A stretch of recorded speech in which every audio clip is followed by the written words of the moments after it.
ഈ രാത്രിയിൽ കൂടപ്പെട്ടിരിക്കുന്ന എല്ലാ പ്രിയപ്പെട്ടവരെയും ദൈവം അനുഗ്രഹിക്കട്ടെ.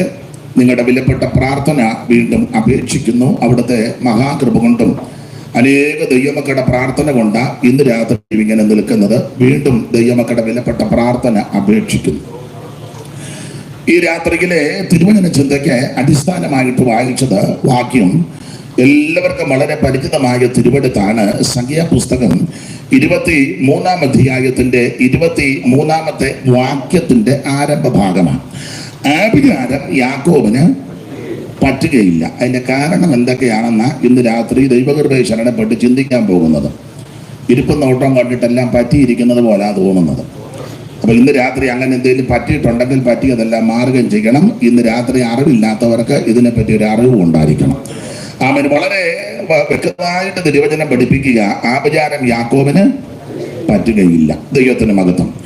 അത് ഇന്ന് രാത്രി ഏകദിന സുവിശേഷ യോഗത്തിൽ ഇങ്ങനെ തിരുവചനം സംസാരിപ്പാൻ ലഭിച്ച ഭാഗ്യമോർത്ത് ദൈവത്തെ സ്തുതിക്കുന്നു. ഓരോ ശുശ്രൂഷയ്ക്ക് നിൽക്കുമ്പോൾ അധികമായി ദൈവത്തെ മഹത്വപ്പെടുത്തുകയും ദൈവത്തോട് നന്ദിയുള്ളവനായി നിൽക്കുന്നു. അതിന് പല കാരണങ്ങളുണ്ട്. അതിലൊരു കാരണം നമ്മേക്കാൾ അല്ല എന്നേക്കാൾ ജ്ഞാനമുള്ള, കഴിവുള്ള, ആരോഗ്യമുള്ള, സൗന്ദര്യമുള്ള, കരുത്തുള്ള, ശക്തരും വളരെ അതിശക്തരുമായ ദൈവദൂതന്മാർ ഈ ശുശ്രൂഷ ചെയ്യുവാൻ ആഗ്രഹിച്ചു ദൈവം കൊടുത്തില്ല. ജ്ഞാനമില്ലാതിരുന്ന, സൗന്ദര്യമില്ലാതിരുന്ന, കഴിവില്ലാതിരുന്ന, യാതൊരു യോഗ്യതയില്ലാതിരുന്ന എന്നെയും ഈ മകനീയ ശുശ്രൂഷയ്ക്ക് ദൈവം തെരഞ്ഞെടുത്തു. അതാ ദൈവത്തെ മഹത്വപ്പെടുത്തുവാൻ ഒരു കാരണം. ഈ മഹത്വമുള്ള കൃപയിൽ വരുവാൻ ദൈവം നമുക്കെല്ലാം ഭാഗ്യം തന്നല്ലോ. ദൈവത്തിന് മഹത്വം ഉണ്ടാകട്ടെ. അപ്പോൾ ഇന്ന് രാത്രിയിലെ സുവിശേഷ യോഗത്തിൽ തിരുവചനത്തിൽ നിന്ന് നമുക്ക് അല്പസമയം ശാന്തമായിട്ട് ധ്യാനിക്കാം. ഇവിടെ ഓർപ്പിച്ചല്ലോ, ഈ ദേശമെല്ലാം സുവിശേഷം നന്നായിട്ട് കേട്ടിട്ടുള്ളതാ. ധാരാളം വ്യക്തികൾ, അനേക പ്രിയപ്പെട്ടവരെ ദൈവം അതിനായിട്ട് ഒരുക്കി. നമുക്കറിയാം എന്താണ് സുവിശേഷം. ഒന്ന് രണ്ട് കാര്യങ്ങളുടെ മുഖവരയായിട്ട് പറഞ്ഞേച്ച് നമുക്ക് എടുത്ത വാക്യത്തോട് കൂറ് പുലർത്തി ചില കാര്യം ചിന്തിക്കാം. ഇല്ലെങ്കിൽ ഞാൻ എടുത്ത വാക്യത്തിലേക്ക് പ്രവേശിച്ചാൽ നിങ്ങൾ പറയും ഒരു ദിവസത്തെ സുവിശേഷമായിരുന്നു, അയാളൊന്നും പറഞ്ഞില്ല. അപ്പം അടുത്തിരിക്കുന്ന പുള്ളി പറയാം അയാളുടെ തൊഴിലതാന്ന് പറയും. അപ്പം വേറൊരാള് പിന്നെ എല്ലാം കമന്റുകളാണല്ലോ മൊത്തം. ദൈവത്തിന്റെ മകത അതിനാന്നെ ഒരു പഞ്ഞവുമില്ല. അതുകൊണ്ട് അതിന്റെ വഴി അങ്ങ് അടച്ചേച്ച് നമുക്ക് മുമ്പോട്ടങ്ങ് പോകാം. എന്താ സുവിശേഷം? ഇവിടെ ഇരിക്കുന്ന എല്ലാവർക്കും അറിയാം. സുവിശേഷം മതം മാറ്റുകല്ല, സഭ മാറ്റുകല്ല, സംഘടന മാറ്റില്ല, അവിടെ നിൽക്കുന്നവരെ പിടിച്ച് ഇവിടോട്ടാക്കുന്നതല്ല. അവൻ മതം മാറ്റം ഒന്നുമല്ല. ഒരു തള്ള നെടുക നടന്ന് പറയാം മതം മാറ്റുക. ഇവിടെ ആരും മതം മാറ്റിയിട്ടില്ല. മതം മാറി ഇവിടെ ആരും വരികയും ചെയ്യരുത്. ദൈവത്തിന്റെ മകത്ത് ഇത് മതം മാറ്റമല്ല, സുവിശേഷം അറിയിക്കുക. എന്താണ് സുവിശേഷം? സുവിശേഷം സഭ മാറുന്നതല്ല, മതം മാറുന്നതല്ല, സംഘടന മാറുന്നതല്ല. സുവിശേഷം ഒരു വ്യക്തിയാ. അത് മറ്റാരുമല്ല, നസറയനാകുന്ന യേശു ക്രിസ്തു. ഇവിടെ ഇരിക്കുന്ന എല്ലാവർക്കും അറിയാം. ധന്യനായ പൗലോസ് പറഞ്ഞ ആ ഭാഗം നമുക്കെല്ലാം തിമോഥെയോസിന്റെ ലേഖനത്തിൽ വായിക്കുന്നുണ്ടല്ലോ. ദാവീദിന്റെ സന്തതിയായി ജനിച്ച് മരിച്ച് ഉയർത്തെഴുന്നേറ്റ യേശു ക്രിസ്തുവിനെ ഓർത്തുകൊള്ളുക. അതാ സുവിശേഷം. ഇന്ന് രാത്രി ആ സുവിശേഷത്തിന്റെ സാക്ഷ്യം വഹിപ്പാൻ ഇവിടെ വന്നു ചേർന്നിരിക്കുന്ന പ്രിയപ്പെട്ടവരെ ഓർത്ത് ദൈവത്തെ സ്തുതിക്കുന്നു. ആ സുവിശേഷത്തെ സ്നേഹിച്ച് ഈ ശുശ്രൂഷകളിൽ സംബന്ധിക്കുന്നവരും സമീപവാസികൾ മറ്റു പ്രിയപ്പെട്ടവരൊക്കെ ഇതിൽ സഹകരിക്കുന്നു. അതിന്റെ കാരണം അവരും സുവിശേഷത്തെ സ്നേഹിക്കുന്നു. അപ്പോൾ സുവിശേഷം എന്ന് പറഞ്ഞാൽ നസറയാകുന്ന യേശു ക്രിസ്തു, ദാവീദിന്റെ സന്തതിയായി ജനിച്ച് മരിച്ച് ഉയർത്തെഴുന്നേറ്റ യേശു ക്രിസ്തു, അതാണ് സുവിശേഷം. ദൈവത്തിന് മഹത്വം. എന്തിനായി സുവിശേഷം? ചില ആൾക്കാർ പറയുന്നത് വയറ്റിപ്പഴപ്പിനാണ്. ഈ വീട്ടുകാർക്ക് അതിന്റെ ആവശ്യമില്ല, ലക്ഷണമൊക്കെ കണ്ടിട്ട്. അതുകൊണ്ട് ആ വീട്ടുകാർക്കും അതിന്റെ ആവശ്യം ഇപ്പം ഇല്ല.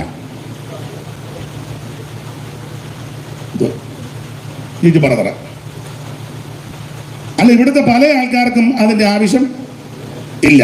ഇത് സുവിശേഷം വയറ്റിപ്പഴപ്പല്ല. എന്തിനായി സുവിശേഷം? ഈ ബിജബ്രദറിന് കണ്ടമാനം കാശ് വന്ന് കിടന്ന് തെള്ളുന്നു. ഇതെവിടെ കൊണ്ട് ഒപ്പിക്കണം, എന്തോ ചെയ്യണം എന്നോർത്ത് പുള്ളിക്ക് വെപ്രാളമായി. അപ്പം ആരോ പറഞ്ഞു കൊടുത്തു ഒരു സുവിശേഷ യോഗം വെക്കാൻ. അങ്ങനെ വെച്ചതാണെന്ന് എനിക്ക് വിശ്വാസമില്ല. പിന്നെ എന്തിനായി സുവിശേഷം? ഒറ്റ വാക്കിൽ തിരുവചനത്തിൽ നിന്ന് പറയാം, സകല മനുഷ്യരും രക്ഷപ്പെടാൻ. നമുക്കെല്ലാം അറിവുള്ള വാക്യമാ. വായിച്ചോ, തീത്തോസിന്റെ ലേഖനം 2-ാം അധ്യായത്തിന്റെ 11-ാമത്തെ തിരുവെടുത്ത് മുതൽ താഴോട്ട് നമുക്കെല്ലാം അറിവുള്ള മനഃപ്പാഠമായ വാക്യമാവുന്ന വായിച്ച് സഹായിച്ചാൽ കുറച്ചുകൂടെ ഉചിതമായിരിക്കും. സകല മനുഷ്യർക്കും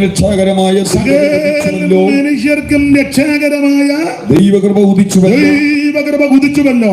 നാം ഭാഗ്യകരമായ പ്രത്യാശയ്ക്കായിട്ടും മഹാദൈവവും നമ്മുടെ രക്ഷിതാവായ യേശുക്രിസ്തുവിന്റെ തേജസ്സിന്റെ പ്രത്യക്ഷതയ്ക്കായിട്ടും കാത്തുകൊണ്ട്. ശ്രദ്ധിച്ചേ, വളരെ ക്ലിയർ ആയിട്ട് പൗലോസ് അവിടെ രേഖപ്പെടുത്തിയിരിക്കുക. സകല മനുഷ്യർക്കും രക്ഷാകരമായ ദൈവകൃപ ഉദിച്ചുവല്ലോ. നാം ഭാഗ്യകരമായ പ്രത്യാശയ്ക്കായിട്ടും മഹാദൈവവും നമ്മുടെ രക്ഷിതാവുമാകുന്ന യേശുക്രിസ്തുവിന്റെ തേജസ്സിന്റെ പ്രത്യക്ഷതയ്ക്കായിട്ട് കാത്തും കൊണ്ട് ഭക്തികേടും പ്രപഞ്ചമോഹങ്ങളും വർദ്ധിച്ചിട്ട് ഈ ലോകത്തിൽ സുബോധത്തോടും നീതിയോടും ദൈവഭക്തിയോടും കൂടെ ജീവിച്ചു പോരേണ്ടതിന് അത് നമ്മെ ശിക്ഷിച്ചു വളർത്തുന്നു. എല്ലാ ഭാഗത്തേക്കും പോകുന്നില്ല. അതിലൊരു പദം നിങ്ങൾ ശ്രദ്ധിച്ചല്ലോ, സകല മനുഷ്യർക്കും രക്ഷാകരമായ ദൈവകൃപ. അപ്പൊ എന്താണ് സുവിശേഷം? അത് യേശുക്രിസ്തു. എന്തിനാ സുവിശേഷം? സകല മനുഷ്യരും രക്ഷപ്പെടാൻ ഒറ്റ മാർഗം, ഒറ്റ വഴി, ഒരേ ഒരു വ്യക്തി, അത് നസറേയനാകുന്ന യേശുക്രിസ്തു. ഒരു വിഭാഗത്തിന്റെ, സഭയുടെ, സംഘടനയുടെ, സമുദായത്തിന്റെ വക്താവല്ല ക്രിസ്തു. അവിടുന്ന് മുഴു ലോകത്തിന്റെയും ദൈവമാണ്. ഏത് വ്യക്തികൾക്കും യേശുക്രിസ്തുവിനെ രക്ഷിതാവായി സ്വീകരിക്കാം. സകല മനുഷ്യർക്കും രക്ഷാകരമായ. അപ്പൊ എല്ലാ പ്രിയപ്പെട്ടവരും രക്ഷിക്കപ്പെടണം, ദൈവത്തെ അറിയണം. അതിനായി സുവിശേഷം ഓടിച്ചു മുമ്പോട്ട് പോകാം. ഇനി ആരായി സുവിശേഷം കേൾക്കേണ്ടത്? ആരാ കേൾക്കേണ്ടത്? ഒരു വാക്യം നമുക്ക് അറിവുള്ള വാക്യമാണ്. 49-ാം സങ്കീർത്തനത്തിന്റെ പ്രാരംഭ വാക്യം. സകല ജാതികളുമായുള്ളവരെ ഇത് കേൾക്കണം. അപ്പൊ എല്ലാവരും ഇത് കേൾക്കണം. സകല ജാതികളുമായുള്ളവരെ ഇത് കേൾക്കണം. എന്തുവാ? സുവിശേഷം കേൾക്കണം. നിങ്ങൾ അംഗീകരിക്കുകയോ അംഗീകരിക്കാതിരിക്കോ, ഉൾക്കൊള്ളുകയോ ഉൾക്കൊള്ളാതിരിക്കോ, അത് അവനവന്റെ വ്യക്തിപരമായ തീരുമാനമാണ്. പക്ഷെ സകല മനുഷ്യരും, സകല ജാതികളും ഇത് കേൾക്കണം. അതെന്താ? ഇത് കേൾക്കാൻ കൊള്ളാവുന്നതാണ്. മറ്റു പല കാര്യങ്ങളും എല്ലാവരും കേൾക്കാൻ കൊള്ളാവുന്നതല്ല. മാത്രമല്ല, എല്ലാവരും കൂടെ ഒന്നിച്ചിരുന്ന് കേൾക്കാനും കൊള്ളുകയില്ല. അപ്പനും അമ്മയും വല്യപ്പനും വല്യമ്മയും പിള്ളേരും മക്കളും എല്ലാം കൂടെ ഒന്നിച്ചിരുന്ന് കേൾക്കാൻ പലതും കൊള്ളുകയില്ല. അതിലെ നിങ്ങൾ ശ്രദ്ധിച്ചിട്ടില്ലേ, ചില പ്രായമുള്ളവർ പറയുന്നില്ലേ പിള്ളേരോട്, എന്തോ കേൾക്കാനാടാ മൂത്തവർ വർത്തമാനം പറയുന്നുണ്ട്. നിങ്ങളെല്ലാം ജപ്പാനിൽ നിന്ന് വന്നതാ. എനിക്കെല്ലാവരും ഇങ്ങനെ ഇരിക്കുന്നുണ്ട്. ആരെയും അങ്ങോട്ട് ഞാൻ അങ്ങോട്ടൊന്ന് ഇറങ്ങി നിന്നോട്ടെ. എന്താ മനസ്സിൽ? എല്ലാവരും എനിക്ക് കാണണം.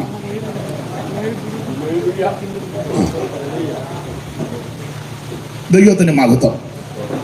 അപ്പൊ ശ്രദ്ധിക്കുക, ചിലരെ പറയുന്ന കേട്ടിട്ടില്ലയോ, മൂത്തവര് വർത്താനം പറയുന്നതിന്റെ കീഴെ കയറി എന്നാ കേൾക്കാനിരിക്കുകയാണ്. മൂത്തവർ അത്രയൊക്കെയാ പറയുന്നത്. കൊച്ചുങ്ങൾക്ക് കേൾക്കാൻ പറ്റാത്ത കാര്യങ്ങളാ. എന്തിനാ മൂത്തവര്, ഭാര്യയും ഭർത്താവും അല്ലേ, മക്കളും അപ്പനും അത് മമ്മി ഇരുന്ന് വർത്താനം പറഞ്ഞല്ലേ, പിന്നെ വിളിക്കാം പുള്ളി.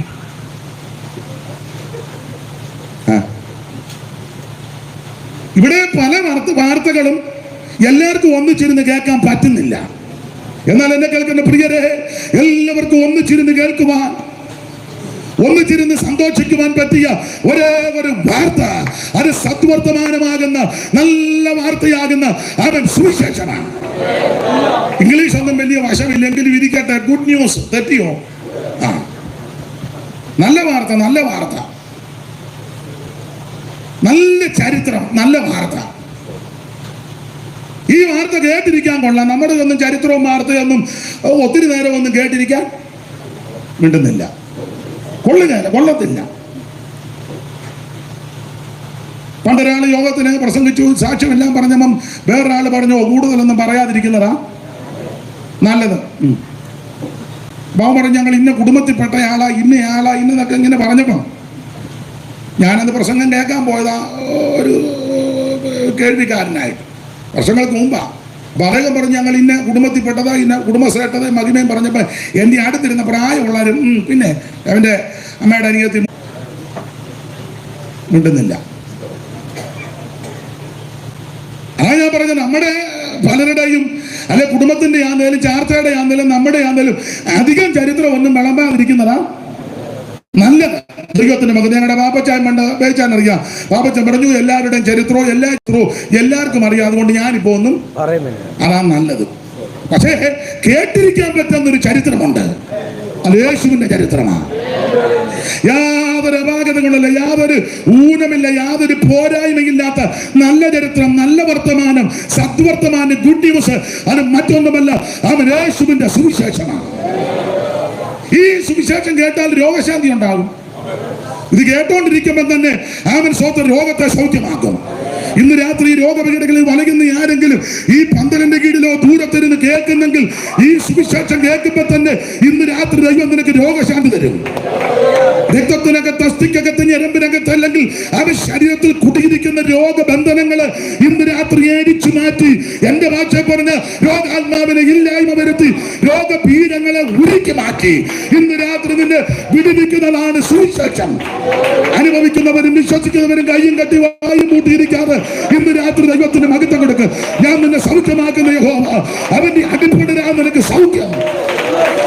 ഇന്ന് രാത്രി വന്നതുപോലെ തിരിച്ചു പോകരുത്.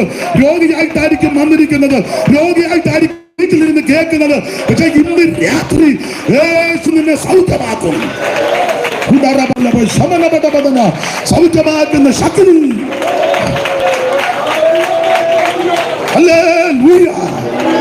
അപ്പൊ സുവിശേഷം കേട്ടാൽ സമാധാനം ഉണ്ടാകും. കാരണം ഈ സുവിശേഷം സമാധാനമാണല്ലോ.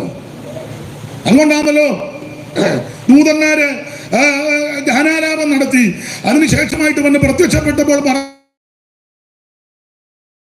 വിശേഷത്തിന്റെ വിശേഷം ആ 2-ാം അധ്യായത്തിന്റെ 8 മുതൽ ഒന്ന് വായിച്ചു.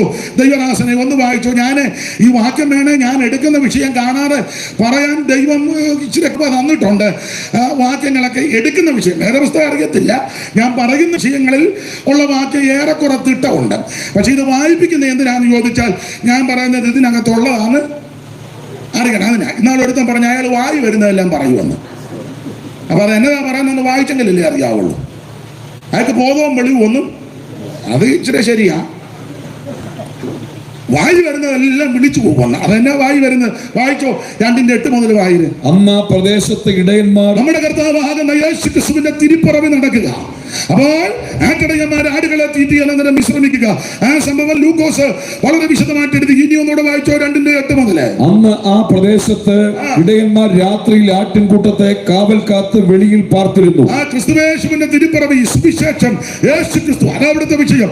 പിന്നെ അപ്പോൾ കർത്താവിന്റെ ഒരു ദൂതൻ അവരുടെ അരികെ നിന്നു. കർത്താവിന്റെ തേജസ് അവരെ ചുറ്റിമിന്നി. എന്ന് പറഞ്ഞാൽ ഇന്ന് രാത്രി ഒരു കാര്യം കൂടെ ഉറപ്പിച്ച് നിറപ്പിച്ച്, സുവിശേഷം വന്നാൽ, സുവിശേഷം കേട്ടാൽ നിന്റെ ഇരുട്ട് മാറും. കാരണം ആ സംഭവം രാത്രിയിലാണ് നടക്കുന്നത്. രാത്രി എന്ന് പറയുമ്പോ ഇരുട്ടാ. ഈ വേദപുസ്തകം പഠിച്ചാൽ ഇരുട്ട് 3 കാര്യത്തെ പ്രധാനമായിട്ട് വാക്യങ്ങളെല്ലാം എടുപ്പിക്കുന്നില്ല. 1, ഇരുട്ട് പാപത്തെ കാണിക്കുന്നു. 2, ഇരുട്ട് പിശാചിനെ കാണിക്കുന്നു.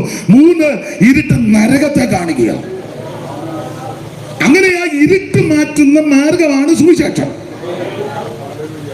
നമുക്കറിയാമല്ലോ, കല്യാണ വീട്ടിൽ ചെന്നവനെ വസ്ത്രമില്ലാതെ ചെന്നത് എല്ലാവരും കല്യാണത്തിന് വിളിച്ചു. ഇവനും ചാടിക്കയറി.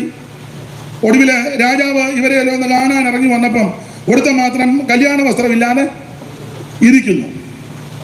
അപ്പൊ അതൊക്കെ നിങ്ങൾക്കറിയാം, നിങ്ങൾക്കെല്ലാം അറിയാം. ഞാൻ തെറ്റിക്കുന്നുണ്ടോ നോക്കിയിരിക്കുക. അപ്പൊ ഇവന് ഇരിപ്പ് കണ്ടപ്പം ചോദിച്ചു, എന്ത് ചെയ്യാൻ ബ്രദറെ കല്യാണ വസ്ത്രം? അവൻ ചോദിച്ചു, ഇതല്ലേ എന്ന് ചോദിച്ചു. ഇതല്ല, വേറെ ഉണ്ട്. അതെവിടെ? വാതുക്കൽ ഉണ്ടായിരുന്നല്ലോ. അപ്പൊ അവൻ ചോദിക്കുക, ഏത് വാതുക്കൽ? ഇങ്ങോട്ട് കയറി വരുന്ന വാതുക്കൽ ആളിനെ നിർത്തിയിട്ടുണ്ട്. അയ്യോ, ഞാനത് കണ്ടില്ല. അപ്പൊ ചോദിച്ചു, ബ്രദർ എവിടെ നിന്നാ കയറി വന്നേ? ഞാൻ ഡൈവ് ചെയ്ത് വന്നതാണ്. പഴയ ജൂഡോയാ. ഞാന് മതിൽ ചാടി. ഒറ്റ വാതിലേ ഉള്ളൂ ഇതിനകത്തോട്ട് കല്യാണശാല കയറാൻ. മഹാരാജാവ് വാതുക്കൽ ഇത് ചുമതലപ്പെട്ടവരെ നിർത്തിയിട്ടുണ്ട്. കാരണം ഈ പരിവക്കേടുകാരെ ഇപ്പം വന്നേക്കുന്നത്. ക്ഷണിച്ചവരാരും അവരാരും സമയത്ത് വന്നില്ല. അവരെല്ലാം എന്താ പറഞ്ഞെന്ന് നിങ്ങൾ പാടുന്ന പോലെ എനിക്കറിയത്തില്ല. തെറ്റ് കാണുന്നത് ക്ഷമിക്കണം. യേശുദാസ് എന്നെ സഹായിക്കണം. താളക്കണക്കൊന്നും അറിയാൻ മേല. പിന്നെ ഒരു താളത്തിൽ ഞാനങ്ങ് പോകുന്നേ ഉള്ളൂ. അപ്പം എന്നെ സഹായിക്കണം. ദൈവത്തിന് മകത്വം. ഒട്ടിക്കഴിഞ്ഞ് ഓരോ തരം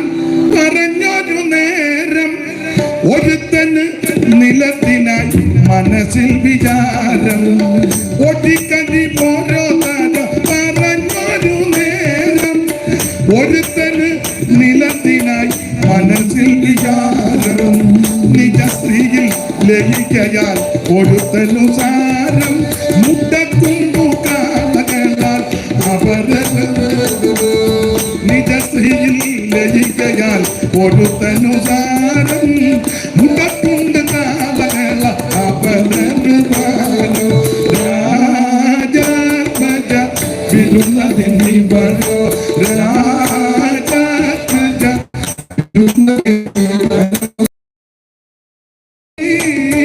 ഉപമയോ മകസാര രാജാത്മജ വിരുന്നതിനി വരോ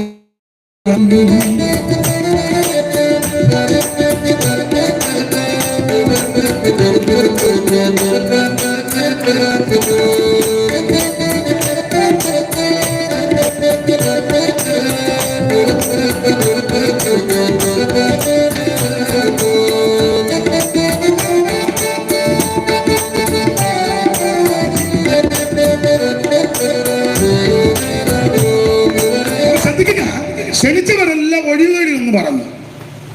അപ്പൊ രാജാവ് പറഞ്ഞൊരു കാര്യം, ക്ഷണിച്ചവനെല്ലാം ഒരുത്തൻ കാവയുടെ പുറകെ, ഒരുത്തൻ നിലത്തിന്റെ പുറകെ, ഒരുത്തൻ കല്യാണം കഴിഞ്ഞു. എന്നാൽ ക്ഷണിക്കാത്ത കുറെ പേരുണ്ടാവും, വാതിക്കലും വലത്തലക്കലും ഒക്കെ, അവരെ ഇങ്ങോട്ട് പിടിച്ചോണ്ട് വരാൻ പറഞ്ഞു. ആ കൂട്ടത്തിലാണ് നമ്മളെല്ലാം വന്നത്. നിങ്ങൾ അംഗീകരിക്കത്തില്ല. ഇരിപ്പും പാപം കണ്ടിട്ട് രാജാവിനെ നിങ്ങൾ ക്ഷണിച്ച പോലെ ആയിരിക്കുന്നത്. അല്ല, ചിലതിൻ്റെ അഹങ്കാരത്തിനൊന്നും ഒരു കുറവും, വെള്ളപ്പൊക്കം വന്നിട്ടും കുറവ് വന്നില്ല,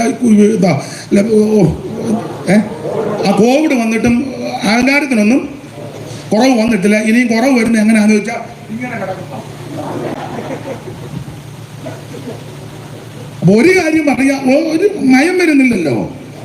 അപ്പൊ ക്ഷണിച്ചവരാരും വന്നില്ല, ക്ഷണിക്കാത്തവരെല്ലാം കയറി. അപ്പൊ കയറിയവരെ എല്ലാം ഒന്ന് കാണാനാ രാജാവ് ഒന്ന് പന്തിക്ക് വന്നത്. അപ്പൊ ഒരുത്തനെ കല്യാണ വസ്ത്രം നിങ്ങൾ പാടും പോലല്ല പാടുന്നത്, ഞാൻ പഴയ ട്യൂണിലാന്ന്, ക്ഷമിക്കണേ.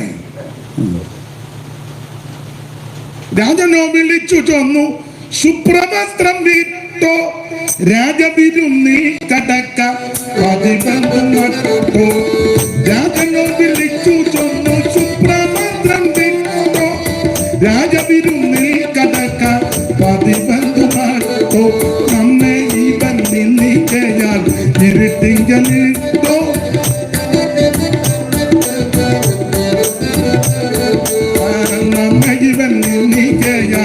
ഇരുട്ടിങ്കലിട്ടോ നല്ല കിട്ട കൊടുക്കണം ഈ കടലിൽ ചുട്ടോ രാജാത്മജ ഇരുന്നതിരോ രാജാത്മജ ഇരുന്നതിരോ ഈ ഉപമയോ മകസാര രാജാത്മജ ഇരുന്നതിരോ.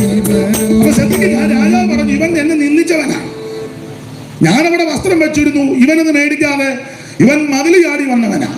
അങ്ങനെ മതിൽ ചാടി ഡൈവ് ചെയ്യുന്ന വന്ന ധാരാളം എണ്ണം ബന്ധുക്കോസിലുമുണ്ട്. അവന്റെ ആ ഇരിപ്പ് നോട്ടം എല്ലാം കാണുമ്പോൾ അറിയാം ഇവൻ നേരായ വഴി കൂടെ വന്നതല്ല, ഇവൻ ഡൈവ് ചെയ്ത് അങ്ങനെ വന്നവൻ കൈയടിക്കത്തില്ല, പാടുകയില്ല, പ്രാർത്ഥിക്കത്തില്ല, വേറെ പുസ്തകം കൊണ്ടുവരികയില്ല, കൊണ്ടുവന്നാൽ തുറക്കത്തില്ല. ഇവൻ സഭയെ കിടന്ന് വഴക്കുണ്ടാക്കും, ഉപദേശിക്കതിന് കൊമ്പ് കോക്കി ഇവൻ കമ്മറ്റി കൂടും, അടിയന്തര പ്രശ്നമുണ്ടാക്കും, കോടതി പോകും എന്ന് വേണ്ട ഇവനെല്ലാം ഡൈവ് ചെയ്ത് വന്നവൻ ഇവിടെയും കാണും. ഡൈവിയായിട്ട് കയറിയവനോടെല്ലാം രാജാവ് പറഞ്ഞു, ഇവൻ മതിലിയാടി വന്നതല്ലേ, അവനെ മതിലിൽ കൂടെ എടുത്തിട്ടാക്കാൻ പറഞ്ഞു. വന്ന വഴി ആ വരി ഒടുമ്പത്തിനാ പ്രത്യരവനെ വരിഞ്ഞു കെട്ടിവൈരം തേടി, പ്രത്യരവനെ വരിഞ്ഞു കെട്ടിവൈരം തേടി, പട്ടണത്തിനു പുറത്ത് മതിലിങ്ക കൂടി ഒട്ടുമട്ടി കാണാനുള്ള കൂടിനെട്ടിൽ തേടി, വെട്ടുനരകത്തിൽ തള്ളിയുള്ള ചോടി ഒട്ടുമട്ടി കാണാനുള്ള കൂടിനെട്ടിൽ തേടി, വെട്ടുനരകത്തിൽ തള്ളിയുള്ള ശ്രദ്ധിക്കില്ല. കൂടിനിട്ട് അത് പാപത്തെയും നരകത്തെയും പിശാചിനെയും കാണിക്കുക. ഞാൻ അധികം ദീർഘമാക്കുന്നില്ല, കർത്താവിന്റെ മഹത്വം. അതുകൊണ്ട് ഇന്ന് രാത്രി ഇരുട്ട് പാപത്തെ കാണിക്കുന്നു, പിശാചിനെ കാണിക്കുന്നു, നിത്യ നരകത്തെ കാണിക്കുന്നതാ. എന്നാൽ ഇന്ന് രാത്രി എന്നെ കേൾക്കുന്ന പ്രിയരെ, ഇരുട്ടിൽ നിന്ന് വിടുവിക്കുവാൻ കഴിവുള്ളതാണ് സുവിശേഷം. ഇന്ന് രാത്രി നരകത്തിൽ നിന്ന്, പിശാചിന്റെ പിടിയിൽ നിന്ന്, പാപത്തിന്റെ ശക്തിയിൽ നിന്ന്. എന്നാ മോനെ, ഞാൻ പാടിയ തെറ്റിയോ?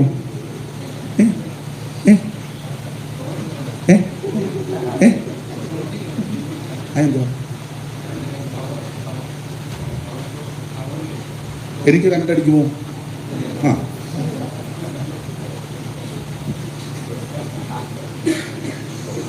അപ്പൊ ശ്രദ്ധിക്കുക, ഇന്ന് രാത്രിയിൽ പാപത്തിന്റെ പിടിയിൽ നിന്ന് നിന്നെ രക്ഷിക്കാൻ കഴിവുള്ളതാ സുവിശേഷം. പിശാചിന്റെ പിടിയിൽ നിന്ന് നിനക്ക് വിടുതൽ വരുവാൻ കഴിവുള്ള മാർഗമാ സുവിശേഷം. അയ്യോ, നിത്യ നരകത്തിൽ നിന്ന് നിന്നെ രക്ഷിക്കുവാൻ കഴിവുള്ള മാർഗം ഒന്നേ ഉള്ളൂ, അത് സുവിശേഷമാണ്. ഇത് മതമാറ്റമൊന്നുമല്ല. എടാ, സുവിശേഷം വന്നതല്ലേ ഇവിടുത്തെ സ്ഥിതിക്ക് മാറ്റം വന്നേ. നേരെ ജോബിന് തുണി കൊടുക്കാൻ പഠിച്ചത് സുവിശേഷം അല്ലേ? കാണായിരുന്നു നീ?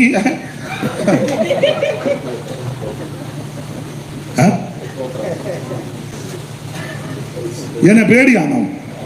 ഓ, എന്നെ പേടിക്കാനാ? ഞാൻ ഇത്ര നാളും ജീവിച്ചു, ഇനിയിപ്പം അങ്ങനെ അങ്ങോട്ട് പോട്ടെ. ഇത്ര നാളും ജീവിച്ചിട്ടും വലിയ പ്രയോജനമൊന്നും ആർക്കും, ചിലരെ കൊണ്ടേ. ദൈവത്തിന് മഹത്വം. സുവിശേഷത്തിന്റെ ഇരുട്ട് മാറ്റും. എടാ, വിദ്യ അഭ്യസിക്കുവാൻ ഇടവരുത്തിയത് സുവിശേഷം വന്നതുകൊണ്ടാണ്. 4 അക്ഷരം കൂട്ടി വായിക്കുവാൻ, അന്തസ്സായിട്ട് ജീവിക്കാൻ ഇടവരുത്തിയത് സുവിശേഷം വന്നതുകൊണ്ടാണ്. ഞാൻ എല്ലായിടത്തും പറയുന്ന കാര്യം ഒന്നുകൂടെ ആവർത്തിക്ക. ഒരു ദിവസം വലിയ യോഗമുള്ളപ്പോൾ ഇതെല്ലാം ഒപ്പിക്കണം, എല്ലാം പറയണ്ടായോ? നിങ്ങളുടെ ആരുടെയും കാര്യം പറയുന്നില്ല, എൻ്റെ കാര്യം പറയുക. എൻ്റെ വല്യപ്പന് ഇതുപോലെ പണ്ട് വെള്ളത്തുണി എടുത്തുകൊണ്ടൊന്നും നടക്കാനൊക്കത്തില്ലായിരുന്നു റോഡിൽ കൂടെ.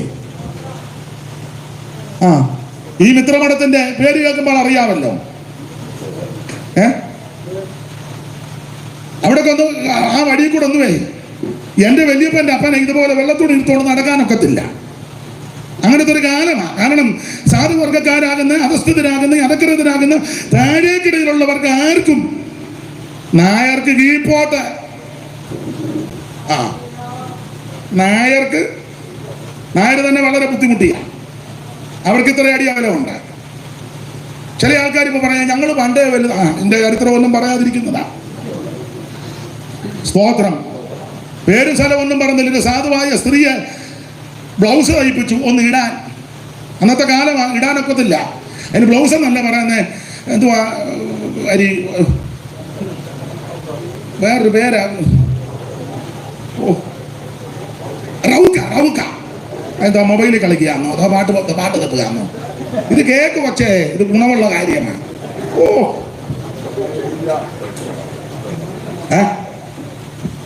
റൗക്ക, ചുരിദാറല്ല, റൗക്ക. ചുരിദാറൊക്കെ ഇപ്പം വന്നതല്ലേ. അപ്പൊ റൗക്ക പഴയ അമ്മമാർക്കറിയാം. അത് എൻ്റെ വല്യമ്മച്ചി ഉപയോഗിച്ചിട്ടുണ്ട്, ഞാൻ കണ്ടിട്ടുണ്ട് എൻ്റെ കുഞ്ഞുനാളില്. ഇപ്പോഴില്ല. അത് സെറ്റിപ്പനും ഒന്നും ബട്ടൻസും കുക്കുമില്ല. ഇത് കെട്ടുക ഇവിടെ ഇതിങ്ങനെ കൊണ്ടുവന്നിട്ട് കണ്ടിട്ടില്ലേ? നിങ്ങളെല്ലാം വിക്ടോറിയാരെ ഞാൻ അനിയത്തിയ റൗക്കായും അറിയാം. ചുമ്മാ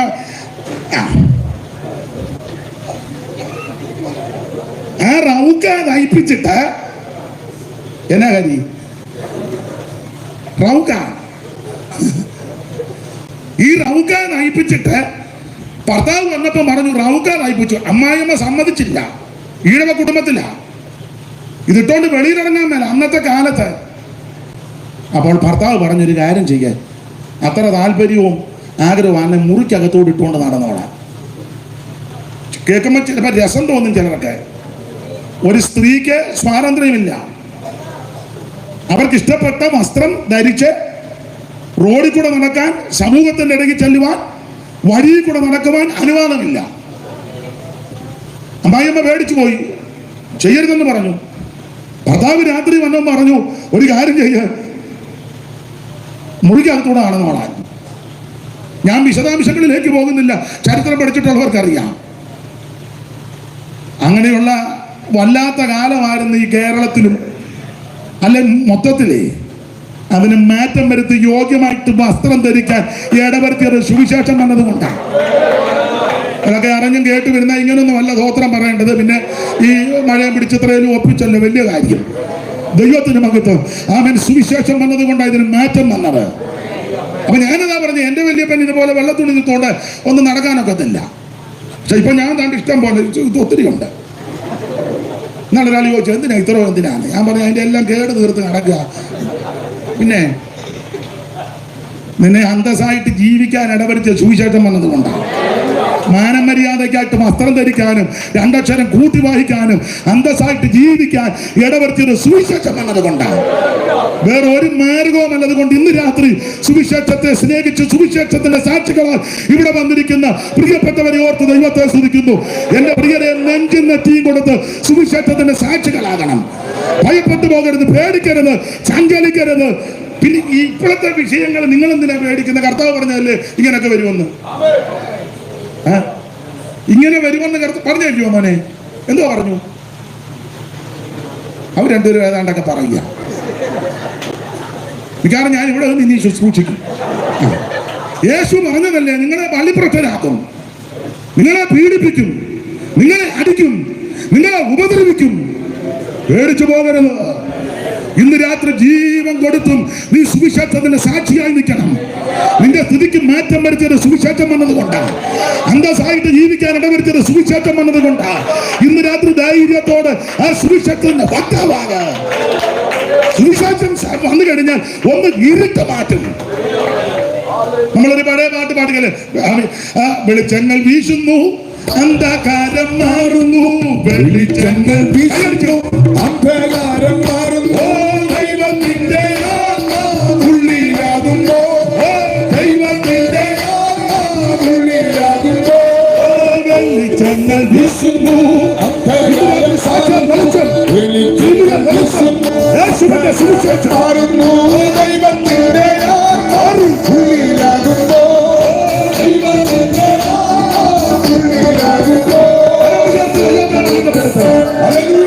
എനിക്ക് ഇവരെല്ലാം ഇരിക്കുന്ന കണ്ടിട്ട് നിങ്ങൾക്ക് പാടാൻ തന്നെ തോന്നുന്നുണ്ട്. അപ്പൊ നിങ്ങൾ പറയുന്നു ഇയാളെ പാടാനല്ലല്ലോ വിളിച്ചത്, അവരെല്ലാം പാടുന്നുണ്ടല്ലോ. എന്നാലും ക്ഷമിക്കണം, ഈ രണ്ട് ശീലം ഞാൻ പാടും, നിങ്ങൾ ക്ഷമിക്കണം. എന്നാളൊരു യോഗത്തിന് ഞാൻ പറഞ്ഞു പാടാൻ വയ്യെന്ന്, തൊണ്ട വയ്യെന്ന് പറഞ്ഞപ്പോൾ ഒരു വല്യപ്പൻ ചോദിച്ചു ഇയാളെ പാടാനല്ലല്ലോ വിളിച്ചത്, പാടാൻ അവരുണ്ടല്ലോ, ഇയാളെന്ന് പറഞ്ഞു വെച്ച്. അല്ല, അങ്ങനത്തെ മൂപ്പിലാമാരും ഉണ്ട്. പിന്നെ എൻ്റെ തൊടിൽ പാട്ടും പ്രാർത്ഥനയും പ്രസംഗവും ഒക്കെയാണ്. വേറെ പരിപാടിയൊന്നും ഒന്നുമില്ല. പാട്ട്, പ്രാർത്ഥന, പ്രസംഗം ഇതൊക്കെയാണ്. പ്രസംഗം അത്ര മെച്ചമൊന്നുമില്ല, കേട്ടിരിക്കാൻ എല്ലാവർക്കും ഒന്നും തൃപ്തി വരികയല്ല. എന്നാലും നിങ്ങൾ സഹിച്ചിരിക്കുന്നല്ലോ. ഇന്ന് 10 വരെ ഇരിക്കുമെന്നാണ് പറഞ്ഞത്. നോക്കട്ടെ. അപ്പൊ ശ്രദ്ധിക്കുക, സുവിശേഷം ഇരുട്ട് മാറ്റും. നിന്റെ കുടുംബത്തിന്റെ ഇരുട്ട് മാറ്റും. എത്ര കുടുംബങ്ങളുടെ ഇരുട്ട് മാറ്റി. വെച്ചകഞ്ഞ് കുടിക്കാതെ പോലെ മദ്യപിച്ചും ലഹരിക്ക് അടിമപ്പെട്ട് അരിയാൻ തല്ലി, ആമൻ ചട്ടിയും കല്ലവും തല്ലി പൊട്ടിച്ചു, ഓരോടുത്ത് എക്കോട്ട് പറഞ്ഞു, കൊച്ചുങ്ങൾ മേടിച്ച് അപ്പുറത്തെ വീട്ടിലും ചെന്ന് കയറി എന്തെല്ലാം വൈതരണി ഉണ്ടാക്കിയ എത്ര കുടുംബത്തിലെ വ്യക്തികൾ മദ്യത്തിനും മയക്കുമരുന്നിനും അടിമപ്പെട്ട് ആമൻ സമുദായത്തിനോ സഭയ്ക്കോ സംഘടനയ്ക്കോ ഒരു കുന്തത്തിനും വിടുവിക്കാതിരുന്നപ്പോൾ ഈ സുവിശേഷം അകത്തോട്ട് കയറി. ഈ സുവിശേഷത്തിന്റെ സത്യവചനം വിശ്വസിച്ച് ആമൻ പോലീസിന്റെ ലാത്തിക്കോ തത്വ സംഹിതകൾക്കോ പ്രത്യയ ശാസ്ത്രങ്ങൾക്കോ അദ്വൈതങ്ങൾക്കോ മറ്റ് യാതൊന്നിനും ഒരു മനുഷ്യനെ രൂപാന്തരം വരുത്തുവാൻ കഴിവില്ലാതിരുന്നപ്പോൾ നിർമ്മല സുവിശേഷം അകത്തോട്ട് വന്ന് യേശുവിന്റെ സുവിശേഷം കൈകൊണ്ട് കഴിഞ്ഞപ്പോൾ മദ്യപാനം നിർത്തി, ആടിയും ബഹളമെല്ലാം നിർത്തി. എത്ര കുടുംബങ്ങളുടെ ഇരുട്ട് മാറ്റി. ഈ പ്രാന്തനാട് ഇരുട്ട് മാറ്റി എത്ര കുടുംബങ്ങളുണ്ട്. അനുഭവിക്കുന്നവർ ദൈവത്തിന് മഹത്വം കൊടുക്ക്. നിന്റെ കുടുംബത്തെ അന്ധകാരം പിടിച്ച് കുഴച്ചു കഴിഞ്ഞപ്പോൾ അതിന് വിടുവിച്ചത് ഈ സുവിശേഷം വന്നത്. അതുകൊണ്ട് എന്റെ സ്നേഹിത, സുഹൃത്തെ, പ്രിയ സഹോദര, നിന്റെ ജീവിതത്തിന്റെ ഇരുട്ട് മാറ്റുന്ന മാർഗമാ സുവിശേഷം. കൂടെ പറയാം, മതം മാറ്റുകയല്ലെന്ന. മതമൊന്നും മാറ്റുകയല്ല. എന്തിനാ മതം മാറ്റുന്നു? സ്തോത്രം. സുവിശേഷം പറയുക. പിന്നെ ഞങ്ങൾ ആരെ നിർബന്ധിച്ച് ഇതിനകത്ത് ആക്കത്തില്ല. പറയുന്നെങ്കിൽ ഇന്ന് ശരി തെറ്റെന്ന് പറയും. ഇഷ്ടമുള്ളവർ അംഗീകരിച്ചാൽ മതി. ഇതിനകത്ത് ഒന്നും തരാമെന്നും പറഞ്ഞ് ഞാനും വന്നിട്ടിപ്പോൾ 35 കൊല്ലമായി. എനിക്ക് വല്ലതും തരാമെന്നും പറഞ്ഞൊന്നും അല്ല എന്നെ കൊണ്ടുവന്നത്. ആര് കൊണ്ടുവന്നതല്ല, ഞാൻ ഇങ്ങോട്ട് വന്നതാണ്. സ്തോത്രം. അങ്ങനെ ആരെങ്കിലും നിങ്ങളോട് പറഞ്ഞിട്ടുണ്ടെങ്കിൽ അവൻ ആരാണെന്ന് ഗവൺമെന്റിനോട് പോയി പറഞ്ഞോണം. അതിനവര് നിയമം വെച്ചിട്ടുണ്ട്. ആരെങ്കിലും പറയാ വീട് വെച്ച് തരാം, മോളി പിന്നെ ബാത്റൂം പണിത് തരാം, രാധ പിന്നെ രാധയ്ക്ക് ബാത്റൂം പണിത് കൊടുക്കുന്നതാന്ന് ശുചാറ്റം, തങ്കമ്മയ്ക്ക് 5 കോടിക്കുഞ്ഞുങ്ങളെ കൊടുക്കുന്നതാന്ന് ശുചാറ്റം, ഒരു വെണ്ണാടും ഒരു മുട്ടാടും. എന്തിന്? ഇത് ആടിനെ കൊടുക്കുന്നതും കോഴിയെ കൊടുക്കുന്നതും വീട് വെച്ച് കൊടുക്കുന്ന മാർഗമല്ലെന്ന് നിന്റെ രക്ഷയുടെ ദൂതായത്. നീ നിത്യനരകത്തിൽ പോയി അവൻ സ്വോത്ര യാതനാജനത്ത് കിടക്കാതിരിക്കാൻ നീ രക്ഷപ്പെടാൻ തരുന്ന മാർഗമാണ് സുവിശേഷം. അതാരെ നിർബന്ധിച്ചല്ല, സമ്മർദ്ദം ചെലുത്തിയൊന്നുമല്ല, മോഹന വാഗ്ദാനമൊന്നും തന്നല്ല, അത് തന്നെത്താൻ തീരുമാനിക്കണം. പക്ഷെ ഇന്ന് രാത്രി ഒരു കാര്യം ഞങ്ങൾക്ക് പറയാനുണ്ട്, ഞങ്ങളുടെ ജീവിതത്തിന്റെ ഇരുട്ട് മാറ്റിയ മാർഗമാണ് സുവിശേഷം. ജീവിതത്തിന്റെ അന്ധകാരത്തിന് അവനത് പരിപൂർണ്ണ വിടുതൽ തന്ന മാർഗമാ സുവിശേഷം. ആ സുവിശേഷം ഇന്ന് രാത്രിയും ഈ ഭവനത്തിന്റെ അങ്കണത്തിൽ മുടങ്ങുന്നതോർത്ത് ദൈവത്തിന് മഹത്വം. അതേ ഭാഗത്ത് അധികം നിൽക്കുന്നില്ല. ജീവിതത്തിന്റെ ഇരുട്ട് മാറ്റുന്നത് ആ സുവിശേഷം. ഒരു പ്രകാശം ഉണ്ടായി. അടുത്ത വാക്യം വായിച്ചു. ദൂതൻ അവരോട് ഭയപ്പെടേണ്ട, സർവ്വജനത്തിനും ഉണ്ടാകുവാനുള്ള മഹാസന്തോഷം ഞാൻ എടുക്കുന്നില്ല. ഭയപ്പെടേണ്ട എന്ന് പറഞ്ഞാൽ സുവിശേഷം ഭയം മാറ്റുന്നതാണ്. ഒന്നല്ലെങ്കിൽ മറ്റൊന്നിനെ എല്ലാവർക്കും ഭയമാണ്. മരണത്തെ ഭയം, രോഗത്തെ ഭയം, ലോകത്തെ ഭയം, പ്രകൃതി ശക്തികളെ ഭയം, ഇരുട്ടിനെ ഭയം. ആമേൻ, സ്തോത്രം. രാഷ്ട്രീയക്കാരെ ചിലർക്ക് പേടി, ചിലർക്ക് പ്രത്യേക രാഷ്ട്രീയക്കാരെയൊക്കെ പേടി. അയ്യോ, അവരുള്ള ഏരിയയാണ്, അവിടെ ആരും ജീവിക്കണ്ടായോ? അവരുള്ള എടപ്പോട്ട ഉന്നതന് മീതെ ഒരു ഉന്നതൻ, അവന് മീതെ അത്യുന്നതൻ ജാഗരിക്കുന്നുണ്ട്. രാജാക്കന്മാരെ വാഴിക്കുന്നവനും നീക്കുന്നവനും ദൈവമാണ്. ഇഷ്ടമുള്ളവരെ വാഴിക്കുന്നവനും നീക്കുന്നവനും ദൈവമാണ്. ദൈവം അറിയാതെ ഒന്നും ചലിക്കത്തില്ല. അപ്പൊ ഞാനും നിങ്ങളെ ചെയ്യേണ്ടത് മുട്ടയിലിരിക്കണം, പ്രാർത്ഥിക്കണം. ദൈവമക്കൾ മുടങ്കാലും വരുന്ന പ്രാർത്ഥിച്ചാൽ മതി.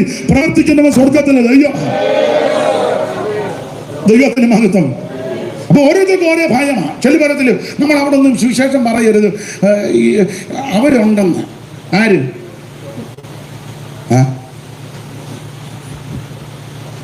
എല്ലാരും വേണം, എല്ലാരും എല്ലായിടത്തും വേണം. എല്ലാവർക്കും അവനവൻ വിശ്വസിക്കുന്ന കാര്യങ്ങൾ പറയാൻ സ്വാതന്ത്ര്യമുണ്ട്. ഇഷ്ടമുള്ളവർ അംഗീകരിച്ചാൽ മതി. അവിടെ ഞാൻ ആ ഭാഗത്തേക്ക് പോകുന്നില്ല. കർത്താവിന് മഹത്വം. സുവിശേഷം ഭയം മാറ്റുന്നതാണ്. വേറെ പുസ്തകത്തിൽ എത്രയോ പ്രാവശ്യം എഴുതി ഭയപ്പെടേണ്ട. നമ്മുടെ ഭയം മാറ്റും. അതവിടെ ഭയപ്പെടേണ്ട മാത്രമാണോ സുവിശേഷം സന്തോഷം തരുന്നതാണ്. സർവ്വജനത്തിനും ഉണ്ടാകുവാനുള്ള മഹാസന്തോഷം. ആ സന്തോഷം ലോകം തരുന്ന സന്തോഷമല്ല. അതിന്റെ ഒരു അലങ്കാര ഭാഷയിൽ സങ്കീർത്തനക്കാരൻ പാടി, ധാന്യവും വീഞ്ഞും വർദ്ധിച്ചപ്പോൾ അവർക്കുണ്ടായതിലും അധിക സന്തോഷം നമ്മുടെ ഹൃദയങ്ങളിലുണ്ട്. ആ സന്തോഷം ക്രിസ്തു നമ്മുടെ ഉള്ളത്തിൽ വന്നതാ, യേശുവിനെ രക്ഷിതാവായി സ്വീകരിച്ചതാ. ആ സന്തോഷമുള്ള ദൈവമക്കളെ ഓർത്ത് ഇന്ന് രാത്രി ദൈവത്തെ മഹത്വപ്പെടുത്തിയ അത്യവൃക്ഷം ചിലപ്പോൾ ഫലം തന്നെന്ന് വരികയില്ല, മുന്തിരിയിലും ചിലപ്പം ഫലം കണ്ടെന്ന് വരികയില്ല, ഗോശാലകളിൽ കന്നുകാലിയും ഉണ്ടെന്ന് വരത്തില്ല. പക്ഷേ ഇന്ന് രാത്രി നമുക്ക് ആനന്ദിക്കാൻ വകയുണ്ട്. യേശു നമ്മുടെ പാപം മോചിച്ചു, യേശു നമ്മെ രക്ഷിച്ചു. കർത്താവ് അങ്ങനെ പറഞ്ഞത്, ഭൂതങ്ങൾ നിങ്ങൾക്ക് കീഴടങ്ങുന്നതിലൊന്നും അല്ല. നിങ്ങളുടെ പേര് യേശുവേ, നീ സ്വർഗ്ഗത്തിൽ എന്റെ നാമം എഴുതി ആരും എടുക്കാത്ത ഈ ഭാഗ്യം എൻ സന്തോഷം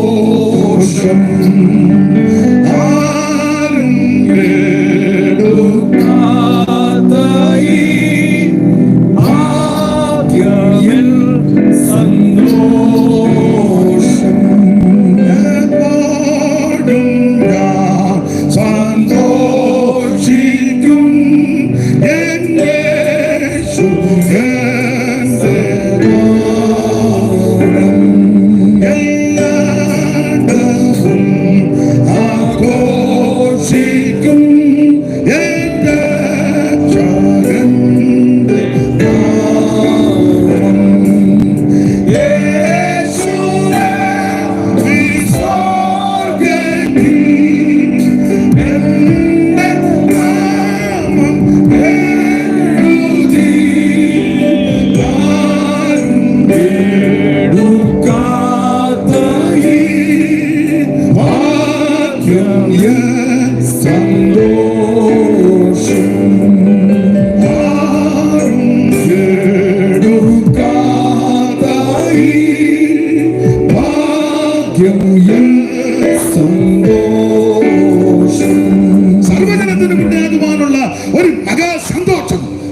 സുവിശേഷം. അത് ആ ഭാഗം ഒന്ന് വിടുകയാ ഓടിച്ച്. എന്താണ് സുവിശേഷം? അത് നസറയനാകുന്ന യേശു ക്രിസ്തു. എന്തിനാ സുവിശേഷം? സകല മനുഷ്യരും രക്ഷപ്പെടാം. ആരാ സുവിശേഷം കേൾക്കണ്ടേ? സകല ജാതികളും ഇത് കേൾക്കണം. കേട്ടാലുള്ള ഗുണങ്ങൾ എന്നാന്ന് 3 കാര്യം ഉറപ്പിച്ച്. 1, ഇരുട്ട് മാറും. 2, ഭയം മാറും. 3, നിത്യ സന്തോഷം ലഭിക്കും.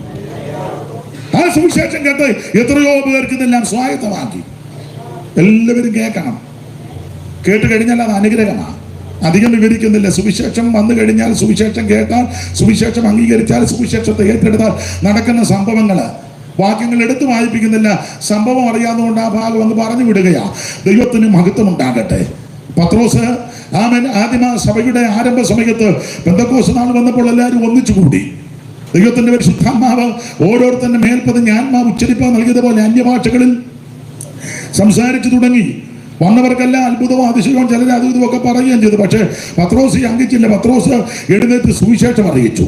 അതല്ലയോ 2-ാമത്തെ ആയത്തിന്റെ 22 അല്ലയോ ദൈവദാസനെ? 2:22. ആദ്യം അതിന്റെ 37 എന്ന് വായിച്ചു. 37 സുവിശേഷം കേട്ടാൽ എന്ത് സംഭവിക്കും? 37 2:37 വലത്തുവശത്ത് മേളില്.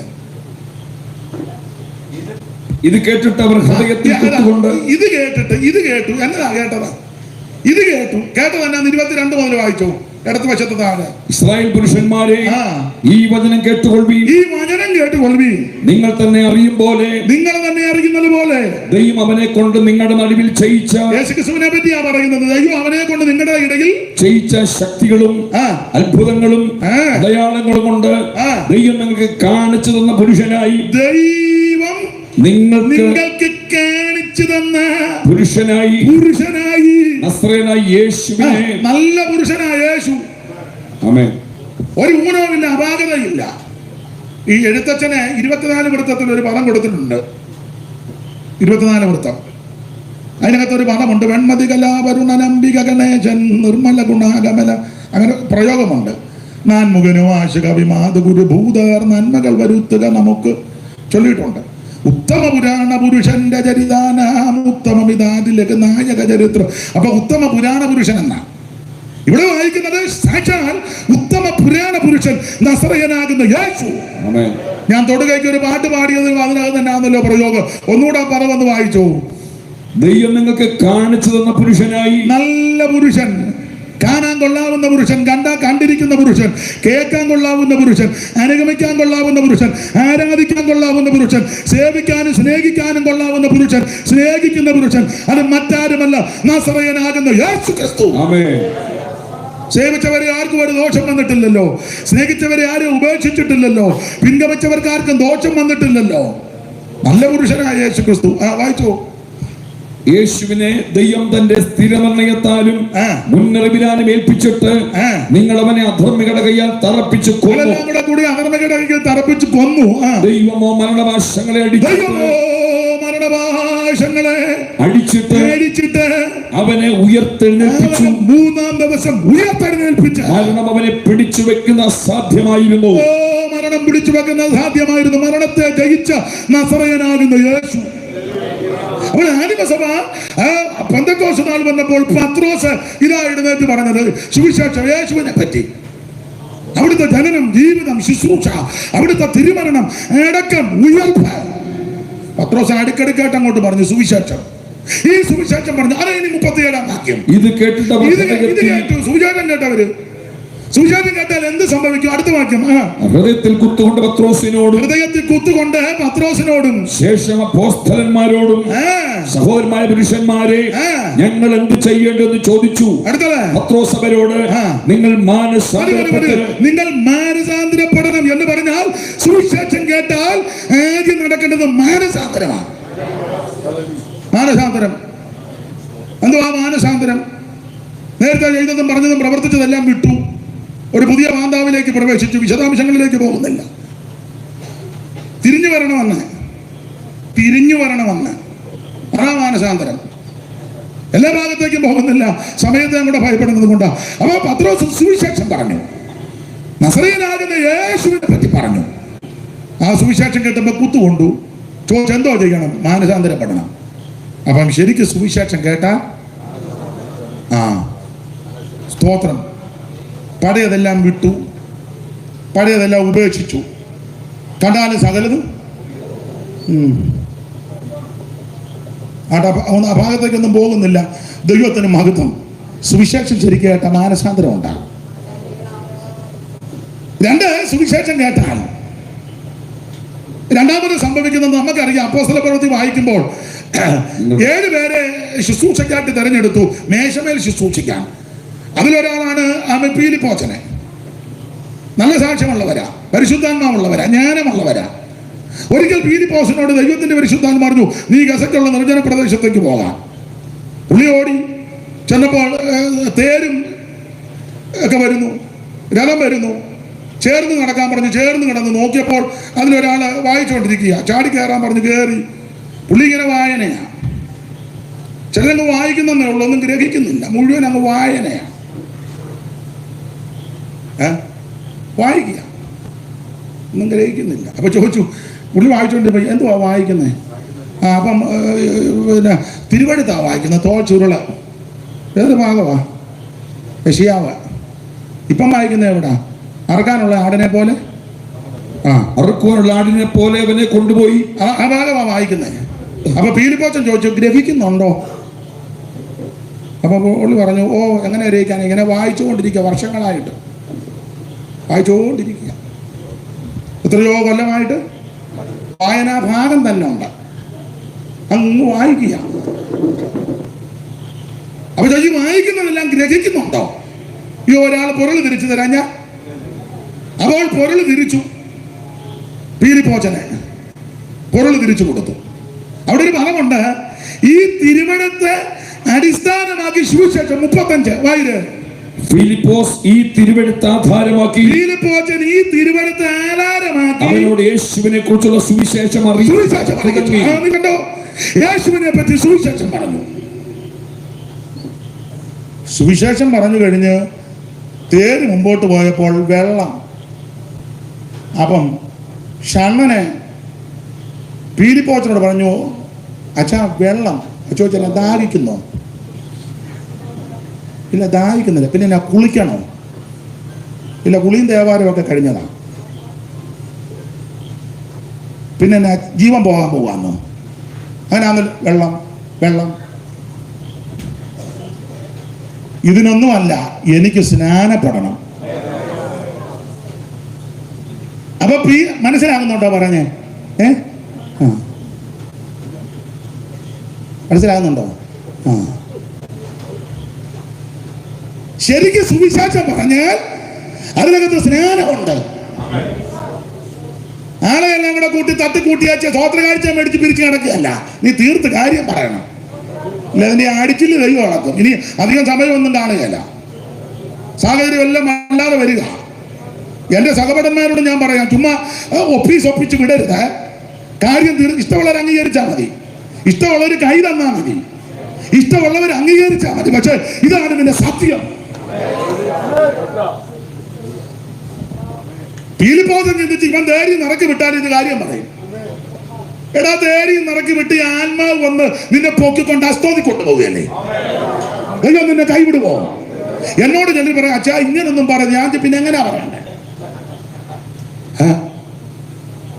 എടാ, തീർത്ത് കാര്യം പറയണം. നാളെ പറയാൻ പറ്റുമെന്ന് ആരറിഞ്ഞു? നാളെ കേൾക്കാൻ അവസരം കിട്ടുമെന്ന് ആരറിഞ്ഞു? ഇത് സുപ്രസാദ കാലമാ, ഇത് രക്ഷാദിവസമാ. ഇന്ന് രാത്രി നീ യേശുവിനെ രക്ഷിതാവായി സ്വീകരിക്കണം. ദൈവം നിനക്ക് നല്ല അവസരം തരിക.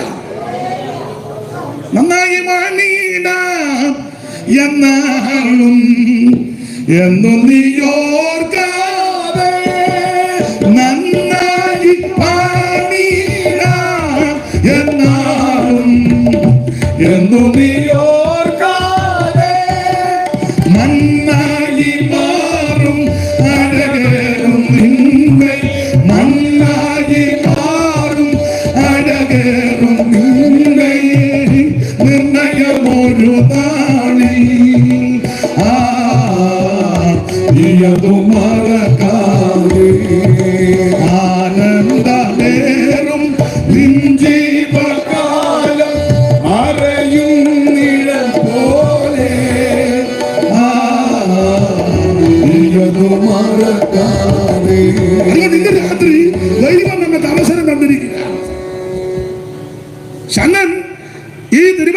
വിളിച്ചു. ഫിലിപ്പോച്ചൻ ഈ തിരുവഴുത്ത് ആധാരമാക്കി സുവിശേഷം പറഞ്ഞു. സ്നാനത്തെ പറ്റി പറഞ്ഞെന്നൊന്നും എഴുതിയിട്ടില്ല, പക്ഷെ സുവിശേഷത്തിനകത്ത് സ്നാനം ഉണ്ട്. അവിടെ ഫിലിപ്പോസ് സ്നാനത്തെ പറ്റി ക്ലാസ് എടുത്തൊന്നും എഴുതിയിട്ടില്ല, പക്ഷെ സുവിശേഷം പറഞ്ഞപ്പോൾ അതിനകത്ത് ആ സ്നാനമുണ്ട്. അങ്ങനെ ചിലക്ക് ഇപ്പോഴും വെളിവില്ല അങ്ങനെ സ്നാനപ്പെടുന്നത്. എൻ്റെ തങ്കമ്മയെ സ്നാനപ്പെടുന്നത് സ്നാപകനും സ്നാനാർത്ഥിയും വെള്ളത്തിലിറങ്ങണം, അല്ല കരയ്ക്ക് നിന്ന് മൊന്തയ്ക്ക് തളിക്കുമൊന്നുമല്ല. മൊന്തയ്ക്ക് തളിക്കോ മോന്തയ്ക്ക് തളിക്കോ അല്ല.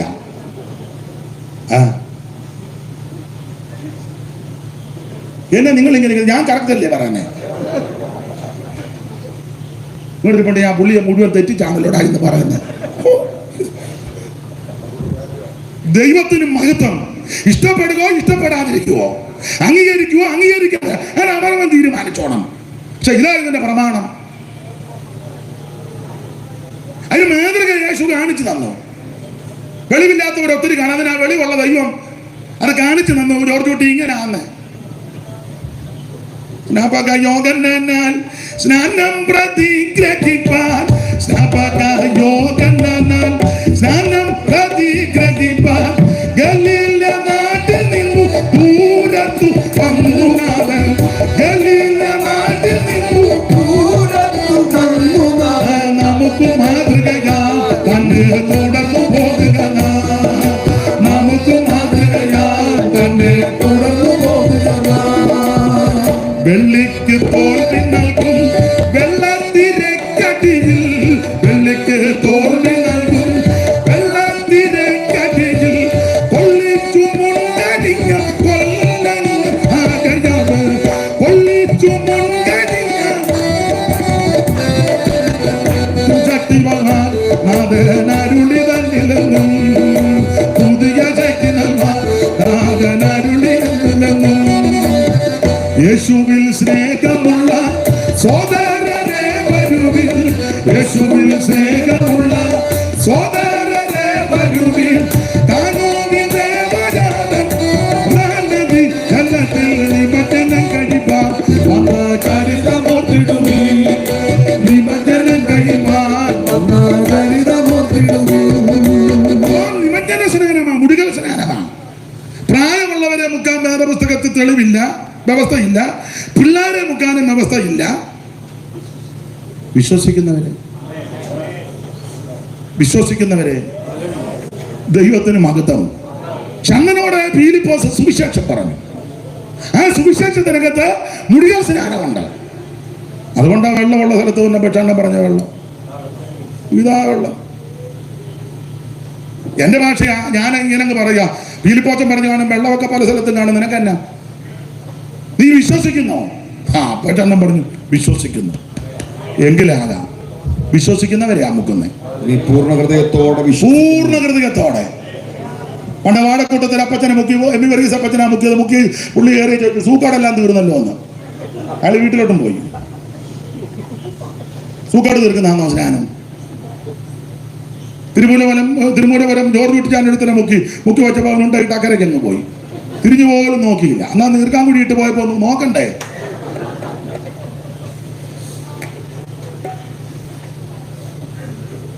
ഇത് സൂക്കാട് തീർക്കുന്ന മാർഗമല്ല, ഉണ്ടയിടാനുള്ള മാർഗമല്ല. യേശുവിനോട് ചേരാനാ, യേശുവിനെ ധരിക്കാനാ, അവിടുത്തെ മരണയടക്ക പുനരുത്ഥാനത്തോട് ഏകീഭവിക്കുന്നതാ. ഭൂമിയിൽ സാക്ഷി പറയുന്ന 3 പേരാ. ആത്മാവും രക്തവും ജലവും. ദൈവത്തിന് മഹത്വം. അവിടെ ഞാൻ ആ ഭാഗത്തേക്ക് പോകുന്നില്ല. ശരിക്കും സുവിശേഷം പറഞ്ഞാൽ അതിനകത്ത് സ്നാനമുണ്ട്.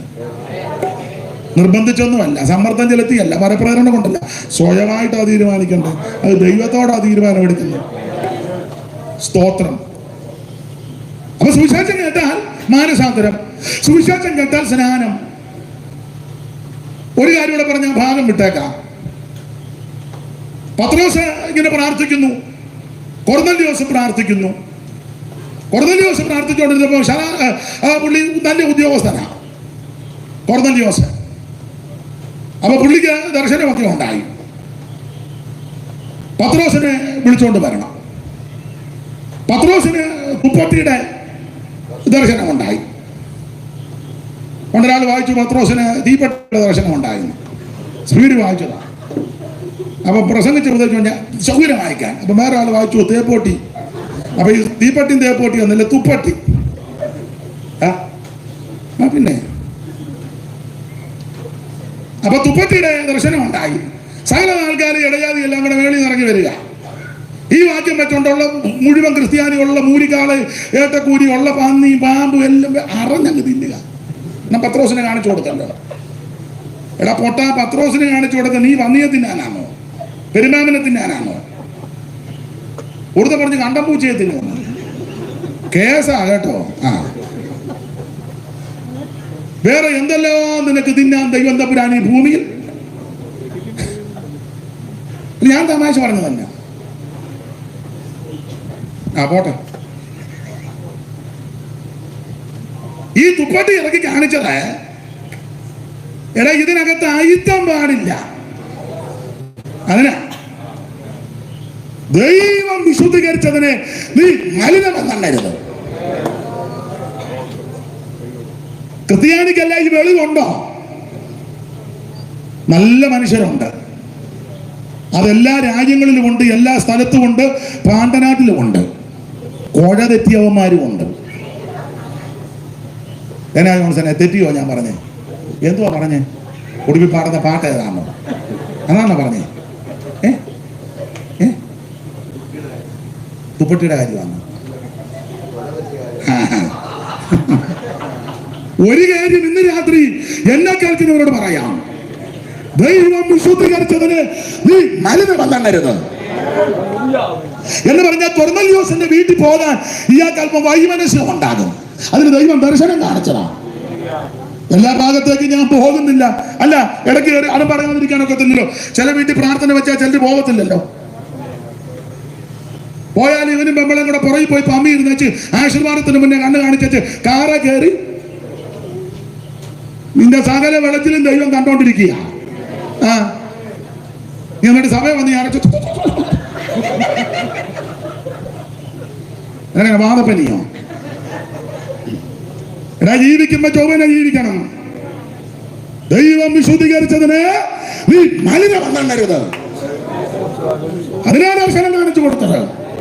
എന്തിനാണ് ഞാൻ വിശദാംശങ്ങളിലേക്ക് പോകുന്നില്ല. പത്രോസ് കൊർന്നല്യോസിന്റെ ഭവനത്തിൽ ചെന്നു.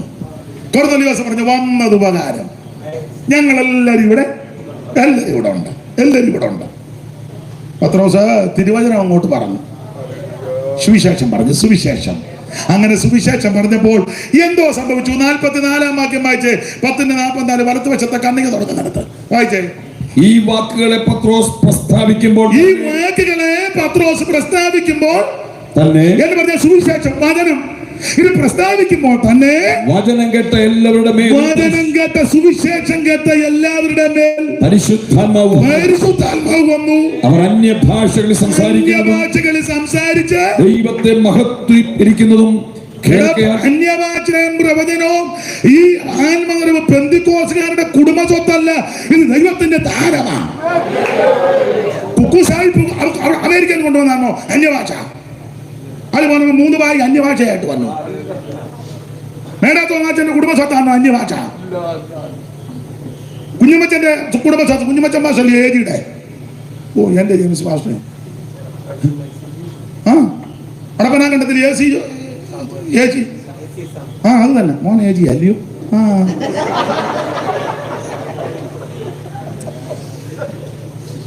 പോളിന്റെ കുടുംബ സ്വത്താണോ ഉപയോഗിച്ച അന്യഭാഷ?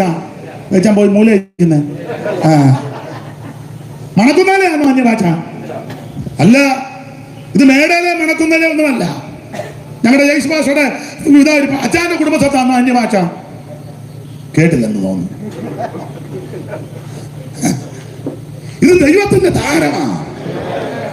ഇത് ഒരു സഭക്കാരുടെ അല്ല, IPC-കാരുടെ കുടുംബസ്വത്തല്ല, AG-യുടെ കുടുംബസ്വത്തല്ല, TPM-ന്റെതല്ല, ആരോ ഒന്നുമല്ല, കത്തോലിക്കന്റെ, യാക്കോബക്കാരന്റെ, മാർത്തോമക്കാരന്റെ, ഇവാഞ്ചലിക്കക്കാരന്റെ ഒന്നുമല്ല. ഇത് ദൈവത്തിന്റെ താരമാണ്. അതുകൊണ്ട് ഈ സുവിശേഷം കേട്ടാൽ ദൈവത്തിന്റെ പരിശുദ്ധാത്മാവ് വരും, അന്യഭാഷകളിൽ സംസാരിക്കും. അത് വിലക്കരുത്. ദൈവത്തിന് മഹത്വം. അനുഭവിക്കുന്നവരെ ഓർത്ത് ഇന്ന് രാത്രി ദൈവത്തെ സ്തുതിക്കുക. അനുഭവിക്കുന്നവരെ ഓർത്ത് ഇന്ന് രാത്രി ദൈവത്തെ സ്തുതിക്കുക. ഇന്ന് രാത്രി ആ സുവിശേഷമായി ഇവിടെ മുഴങ്ങിക്കൊണ്ടിരിക്കുന്നത്. സുവിശേഷം കേട്ടാൽ മാനസാന്തരം, സുവിശേഷം കേട്ടാൽ സ്നാനം നടക്കും, സുവിശേഷം കേട്ടാൽ അഭിഷേകം പ്രാപിക്കും. ഈ ദിവസങ്ങളിൽ ദേശത്ത് നടക്കട്ടെ. ദൈവത്തിന് മഹത്വം, ദൈവത്തിന് മഹത്വം. ഇന്ന് രാത്രി ഇങ്ങനെ ഈ സുവിശേഷത്തെ പറ്റി രണ്ട് വാക്ക് പറയാം. ദൈവം തന്ന ആയുസിനും ആരോഗ്യത്തിനും അവസരത്തിനുമായി ഞാൻ ദൈവത്തെ മഹത്വപ്പെടുത്തുകയാണ്.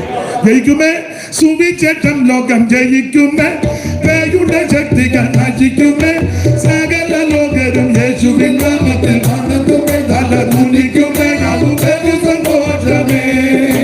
ജയിക്കുമേ സുവിശേഷം, ലോകം ജയിക്കുമേ, പേയുടെ ശക്തികൾ നശിക്കുമേ, സകല ലോകരും യേശുവിൻ നാമത്തിൽ വണങ്ങുമേ, തലകുനിക്കുമേ, അത് ബഹു സന്തോഷമേ.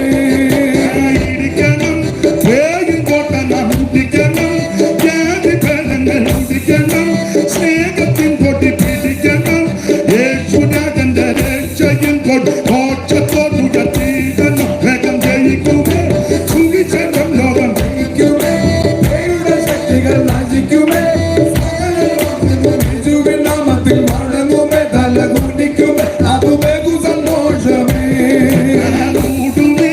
സഭകളെ തന്നു പാടുമേ, യേശുവിൻ കീർത്തി കൊണ്ടാടുമേ, സുവിശേഷം ചൊല്ലാനോടുമേ, നിദ്ര വിട്ടുണ നീടുമേ, പണം ഒത്തല്ലാരും നിന്നിടുമേ. വേഗം ജയിക്കുമേ സുവിശേഷം, ലോകം ജയിക്കുമേ, പേയുടെ ശക്തികൾ നശിക്കുമേ, യേശുവിൻ നാമത്തിൽ വണങ്ങുമേ, തലകുനിക്കുമേ, അത് ബഹു സന്തോഷമേ. ജയിക്കുമേ സുവിശേഷം, ലോകം ജയിക്കുമേ,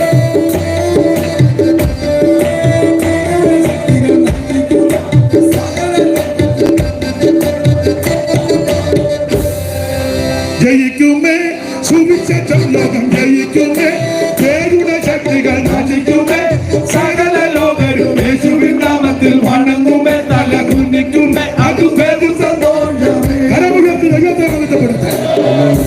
ഇന്ന് രാത്രി ഈ സുവിശേഷത്തിന്റെ സാക്ഷ്യം വഹിപ്പാൻ ഈ ഭവനത്തിന്റെ അംഗണത്തിൽ കൂടിയ നിങ്ങളെ ദൈവം അനുഗ്രഹിക്കട്ടെ. സമീപ ഭവനങ്ങളിൽ സ്ഥലത്തൊക്കെ ഇരുന്ന് ദൂരത്ത് ഓൺലൈനിലൊക്കെ കാണുന്ന കേൾക്കുന്ന നിങ്ങളെയും ദൈവം അനുഗ്രഹിക്കട്ടെ. സുവിശേഷം നിന്നെ ഉയർത്തും, സുവിശേഷം നിന്റെ സ്ഥിതിക്ക് മാറ്റം വരുത്തും. അതാ സുവിശേഷം. ഞാൻ എടുത്ത വാക്യത്തിൽ എന്തുവായി സമയം, എന്തുവായി ശിവപാശ, എന്തുവായി 9:15. അപ്പൊ ഇനി 3/4 മണിക്കൂറോടുണ്ട്. ആയിക്കോട്ടെ.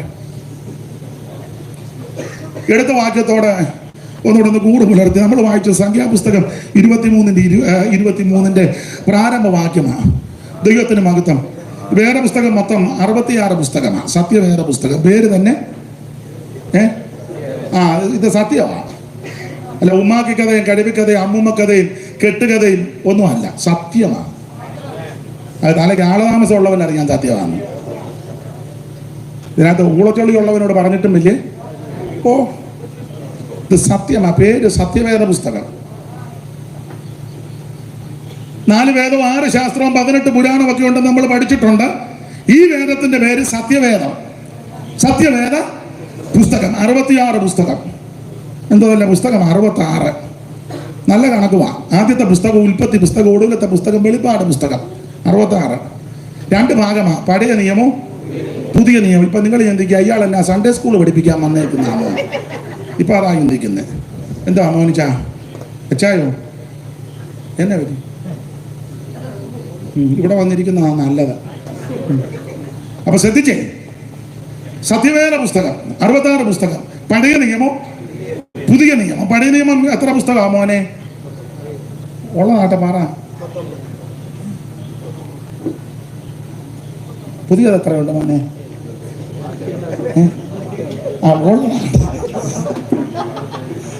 പഴയ നിയമം 39 പുസ്തകം, പുതിയ നിയമം 27 പുസ്തകം. ഏതാണ്ട് 1600 കൊല്ലം കൊണ്ട് 40 എഴുത്തുകാർ ലോകത്തിന്റെ വിവിധ ഇടങ്ങളിൽ ഇരുന്ന് എഴുതിയതായി സത്യവേദ പുസ്തകം. ഇവർ എഴുതിയതിൽ പലരും തമ്മിൽ കണ്ടിട്ടില്ല. ഉൽപ്പത്തി പുസ്തകം എഴുതിയ മോശയും വെളിപ്പാട് പുസ്തകം എഴുതിയ യോഹന്നാനും നേരിട്ട് കണ്ടിട്ടില്ല. ഭൂമിയിൽ വെച്ച് കണ്ടിട്ടില്ല, നേരിട്ട് മുഖാമുഖം കണ്ടിട്ടില്ല. പക്ഷെ ഉൽപ്പത്തിയും വെളിപ്പാടും വായിച്ചാൽ ഒരാൾ എഴുതിയത് പോലെ തോന്നും. കാരണം യോഹന്നാനിൽ വ്യാപരിച്ച പരിശുദ്ധാത്മാവും മോശയിൽ വ്യാപരിച്ച പരിശുദ്ധാത്മാവും ഒന്നാണ്. പണ്ട് മണക്കാലിലെ ഏജി ശോഭയിൽ പറഞ്ഞാൽ പപ്പുള്ളയുടെ ആത്മാവല്ല, ദൈവത്തിന്റെ ആത്മാവാണ് വ്യാപരിച്ച രണ്ടുപേരിലും. അതുകൊണ്ട് 1600 വർഷത്തെ അന്തരമുണ്ടെങ്കിലും വായിക്കുമ്പോൾ ഒരാൾ എഴുതിയത് പോലെ തോന്നും. അതാണ് പുസ്തകത്തിന്റെ വൈശിഷ്ട്യം. അത് ഓടിച്ച് മുമ്പോട്ട് പോകാം. അതിൽ പഴയ നിയമ പുസ്തകം 39, 32 എഴുത്തുകാരെഴുതി. പുതിയ നിയമത്തിലെ 27 പുസ്തകം 8 പേരെഴുതി. ആ 8 പേര് 4 പേര് അപ്പോസ്തലന്മാരും 4 പേര് അപ്പോസ്തലന്മാരുമല്ല. ആ ഭാഗത്തേക്ക് ഇപ്പൊ പോകുന്നില്ല.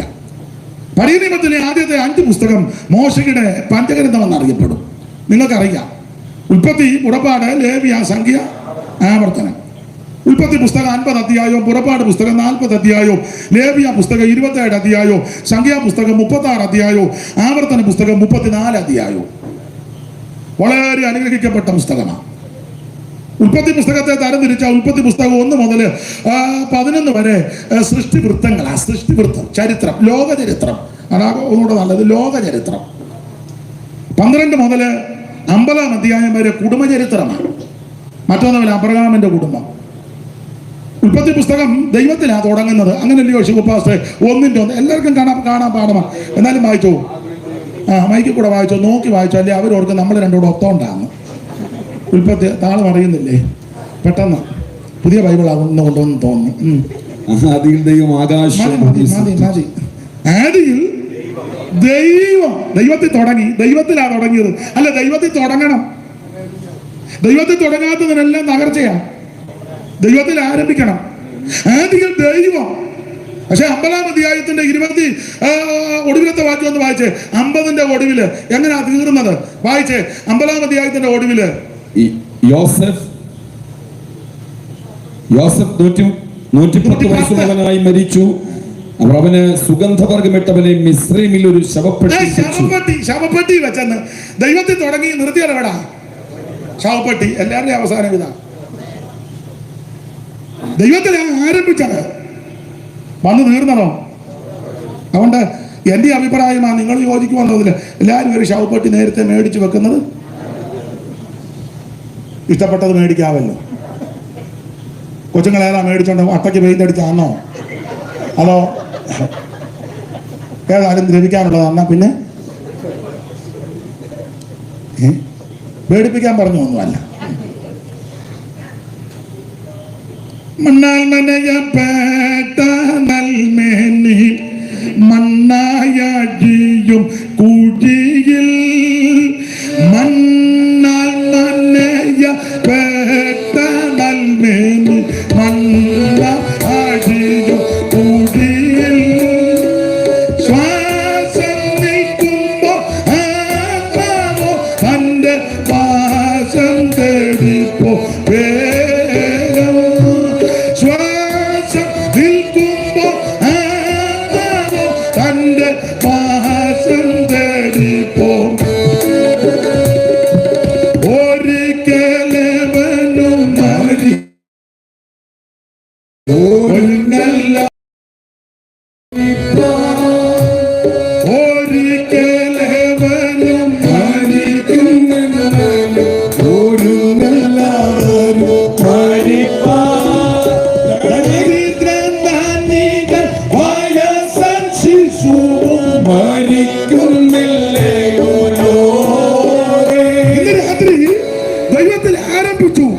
ശവപ്പെട്ടിയിലാവെന്ന് നിൽക്കുന്ന ഉൽപ്പത്തി പുസ്തകം.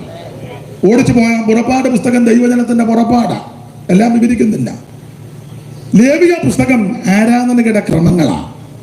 സംഖ്യാ പുസ്തകം പേര് കേൾക്കുമ്പോൾ അറിയാം കണക്കെടുക്കുന്ന പുസ്തകമാണ്.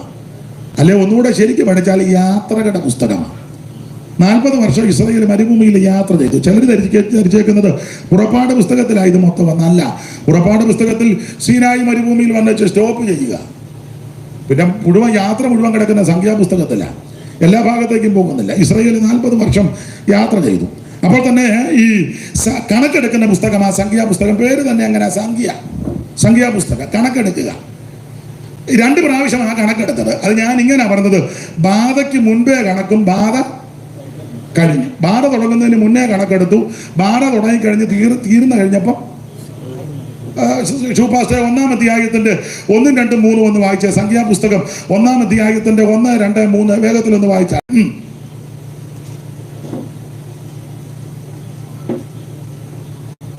ഇസ്രായേൽ ദേശത്ത് പുറപ്പെട്ടതിന്റെ 2-ാം സംവത്സരം 2-ാം മാസം 1-ാം തീയതി യഹോവ സീനായി മരുഭൂമിയിൽ സമാഗമന കൂടാരത്തിൽ വെച്ച് മോശയോട് അരുളി ചെയ്തത് എന്തെന്നാൽ, നിങ്ങൾ ഇസ്രായേൽ മക്കളെ ഗോത്രം ഗോത്രമായും കുടുംബം കുടുംബമായും സകല പുരുഷന്മാരെയും ആളാം പ്രതി പേർവഴി ചാർത്തി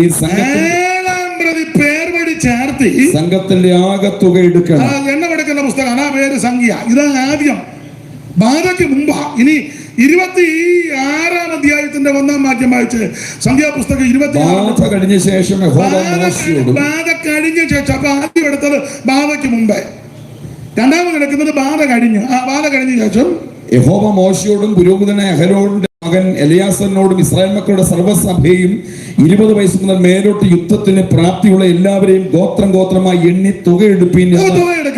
ഇങ്ങനെ ചിന്തിച്ചോ, ബാധയ്ക്ക് മുമ്പേ കണക്കെടുത്തു, ബാധ കഴിഞ്ഞു കണക്കെടുത്തു, 2 സ്ഥലത്ത് വെച്ച് എണ്ണി. ഇനി 26-ാം അധ്യായത്തിന്റെ 63, 64 വായിച്ച ഇടത്ത് വശത്തെ കണ്ണിക, ചെറിയ കണ്ണിക. എരിഹോവിന്റെ സമീപത്ത് യോർദാനരികെ മോവാബ് സമഭൂമിയിൽ വെച്ച് ഇസ്രായേൽ മക്കളെ എണ്ണിയപ്പോൾ പുരോഹിതനാകുന്ന മോശയ്ക്കും പുരോഹിതനാകുന്ന എലയാശരും എണ്ണിയവര് ഇവർ തന്നെ. എന്നാൽ മോശയും അഹരോൻ പുരോഹിതനും സീനായി മരുഭൂമിയിൽ വെച്ച് ഇസ്രായേൽ മക്കളെ എണ്ണിയപ്പോൾ അവർ എണ്ണിയവരിൽ ഒരുത്തനും ഇവരുടെ കൂട്ടത്തിൽ ഉണ്ടായിരുന്നില്ല. എണ്ണിയ പുള്ളിയില്ല. എണ്ണിയവരാരും ഇല്ലെന്നല്ല, എണ്ണിയവരാരും ഇവിടെ ഇല്ല. ഇപ്പൊ എണ്ണിയ പുള്ളി അഹരോൻ അതിനിടയ്ക്ക് മരിച്ചു. സംഖ്യ 20-ാം അധ്യായത്തിൽ 2 മരണമാണ്. ഒന്ന് മിരിയാമിന്റെ മരണവും 2 അഹരോന്റെ മരണവും. നിങ്ങളിപ്പോ ചിന്തിക്കുക, ഇയാൾ വന്നപ്പം തന്നെ മരണമെന്നാണല്ലോ, പിന്നെ ആകുമെന്നുള്ളത് ഉറപ്പാണ്. ചില നോട്ടോ ഇരിപ്പം കണ്ടിട്ട് ഈ ആഴ്ച തയ്ക്കുകയല്ലെന്നും പറഞ്ഞ ഒന്നും വരാതിരിക്കട്ടെ, ദൈവം ദീർഘായുസ് തരട്ടെ. അല്ല, ഇരിപ്പ് കണ്ടിട്ട് എനിക്ക് അങ്ങ് തോന്നുക, പക്ഷേ ഞാൻ ഈ ആഴ്ച ഒന്നും വരാതിരിക്കട്ടെ, യോഗത്തിന് വന്നത് അനുഗ്രഹമാകട്ടെ. അഥവാ എന്തേലും ബുദ്ധിമുട്ടട്ടെ, മാറിപ്പോകട്ടെ. എങ്കിലും നോട്ടോ ഇരിപ്പം തോന്നിച്ചത്തോളം ഇരിക്കുന്ന കണ്ടിട്ട് എനിക്ക് അങ്ങ് തോന്നുക. 2 സ്ഥലത്ത് വെച്ച് എണ്ണി. ആദ്യം എണ്ണിയത് മോശയും അഹരോനും കൂടി എണ്ണി. രണ്ടാമത് എണ്ണിയപ്പോൾ അഹരോനില്ല, മോശയും എലയാസറുമാണ്. അഹരോൻ ഇതിനിടയ്ക്ക് മരിച്ചു. 20-ാമത്തെ സംഖ്യാപുസ്തകം 22 മരണമാ. പ്രധാന മരണം. 1 മിരിയാം മരിച്ചു, 2 അഹരോൻ. മിരിയാമിന്റെ മരണം അല്ലാത്ത മരണമാ. വിശുപാസ 20-ന്റെ 1 വായിച്ചോ. 20-ാം അധ്യായത്തിന്റെ 1, 2 സംഖ്യാപുസ്തകം. അനന്തരം ഇസ്രായേൽ മക്കളുടെ സർവ്വസഭയും 1-ാം മാസം സീൻ മരുഭൂമിയിലെത്തി. ജനം കാദേശിൽ പാർത്തു. അവിടെ വെച്ച് മിരിയാം മരിച്ചു. ശ്രദ്ധിച്ചേ, കാദേശ് വന്നപ്പോ മിരിയാം മരിച്ചു. നമ്മൾ വായിച്ചു വിടുമ്പോ മിരിയാം മരിച്ചു. നല്ലതാ, തള്ള ഇനി ഇരുന്നിട്ട് വലിയ കാര്യമൊന്നും. ഇവിടെ ഒരു അമ്മ മരിച്ചപ്പോൾ ഞാൻ ചോദിച്ചു, അമ്മച്ചി മരിച്ചോ? പോയത് നന്നായി.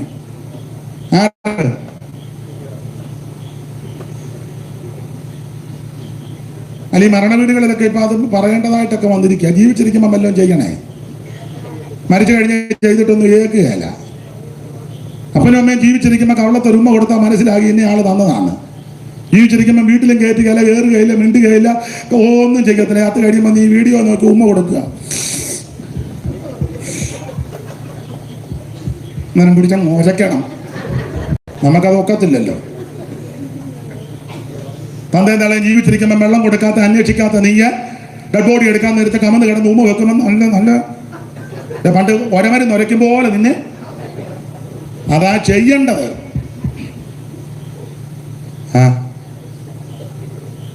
എടാ, ജീവിച്ചിരിക്കുമ്പോൾ ചെയ്യേണ്ടത് ചെയ്യണം. അത് മാതാപിതാക്കളോടാന്നേലും മക്കളോടാന്നേലും സമൂഹത്തോടാന്നേലും ആരോടാന്നേലും ജീവിച്ചിരിക്കുമ്പോൾ ചെയ്യണം. മരിച്ചു കഴിഞ്ഞ് എന്ത് ചെയ്താലും ഏക്കുകയല്ല. ആ ഭാഗത്തേക്കൊന്നും ഞാൻ പോകുന്നില്ല, നിങ്ങൾക്കറിയാമല്ലോ. മിരിയാമിന്റെ മരണം വല്ലാത്ത മരണമാണ്. വേദപഠിതാക്കൾ പറയുന്നത് മിരിയാം മരിച്ചത്, മിരിയാം ആരാ? പ്രവാചകിയാ, കുടുംബത്തിലെ മൂത്തതാ, തപ്പെടുത്ത് നൃത്തം ചെയ്തതാ, സോദരി സമാജത്തിന്റെ പ്രസിഡന്റാ. എൻ്റെ ഭാഷയാ. അമ്മാമ്മ ഭയങ്കര പ്രസംഗമൊക്കെയാ. സുവിശേഷ പോർക്കളത്തിൽ അമ്മാമ്മ നിന്ന് ദീർഘവർഷങ്ങളായ അമ്മാമ്മ പ്രത്യേക ഫലകമൊക്കെ അമ്മാമ്മയ്ക്ക് കിട്ടിയതാണ്. അതൊക്കെ പിടിച്ചോണ്ട ഫോട്ടോയും. പക്ഷേ അമ്മാമ്മയുടെ മരണം വല്ലാത്ത മരണമാണ്. എങ്ങനെയാ മരിച്ചത്? ഒറ്റ വാക്യം പറഞ്ഞാൽ വെള്ളം ഇറക്കാതായത്തത്. അടുത്ത വാക്യമായിരുന്നു. അടുത്ത വാക്യം, അവിടെ അവളെ അടക്കം ചെയ്തു. അവിടെ അവളെ കാരേശിലെ അവിടെ അവളെ അടക്കം ചെയ്തു. അടുത്തത്, ജനത്തിന് കുടിപ്പാൻ വെള്ളമുണ്ടായിരുന്നില്ല. ആ കാരേശിൽ വെള്ളമില്ലായിരുന്നു എന്ന് പറഞ്ഞ മിരിയാം വെള്ളം ഇറങ്ങാനാകാത്തത്. എത്ര എണ്ണം അങ്ങനെ ചാകുന്നു. ഒരു പ്രയാസം വരുമ്പോൾ നേരെ ആശുപത്രിയിലോട്ട് കൊണ്ടുപോയി. അവിടെ ഇവിടെ പലതുണ്ടല്ലോ, പേരൊന്നും ഞാൻ പറയുന്നില്ല. എന്നൊരാൾ പറഞ്ഞു നല്ലതാന്ന് പറഞ്ഞു. ഞാൻ ചോദിച്ചു ഏതാ? അയ്യോ പിന്നെ ഗാർഡൻ കണ്ടിരുന്ന വെച്ച് ബില്ല് വരുമ്പോൾ അത് ചുരുട്ടി വെച്ച് ഗാർഡനകത്ത് കയറിയിരുന്നാൽ മതിയോ?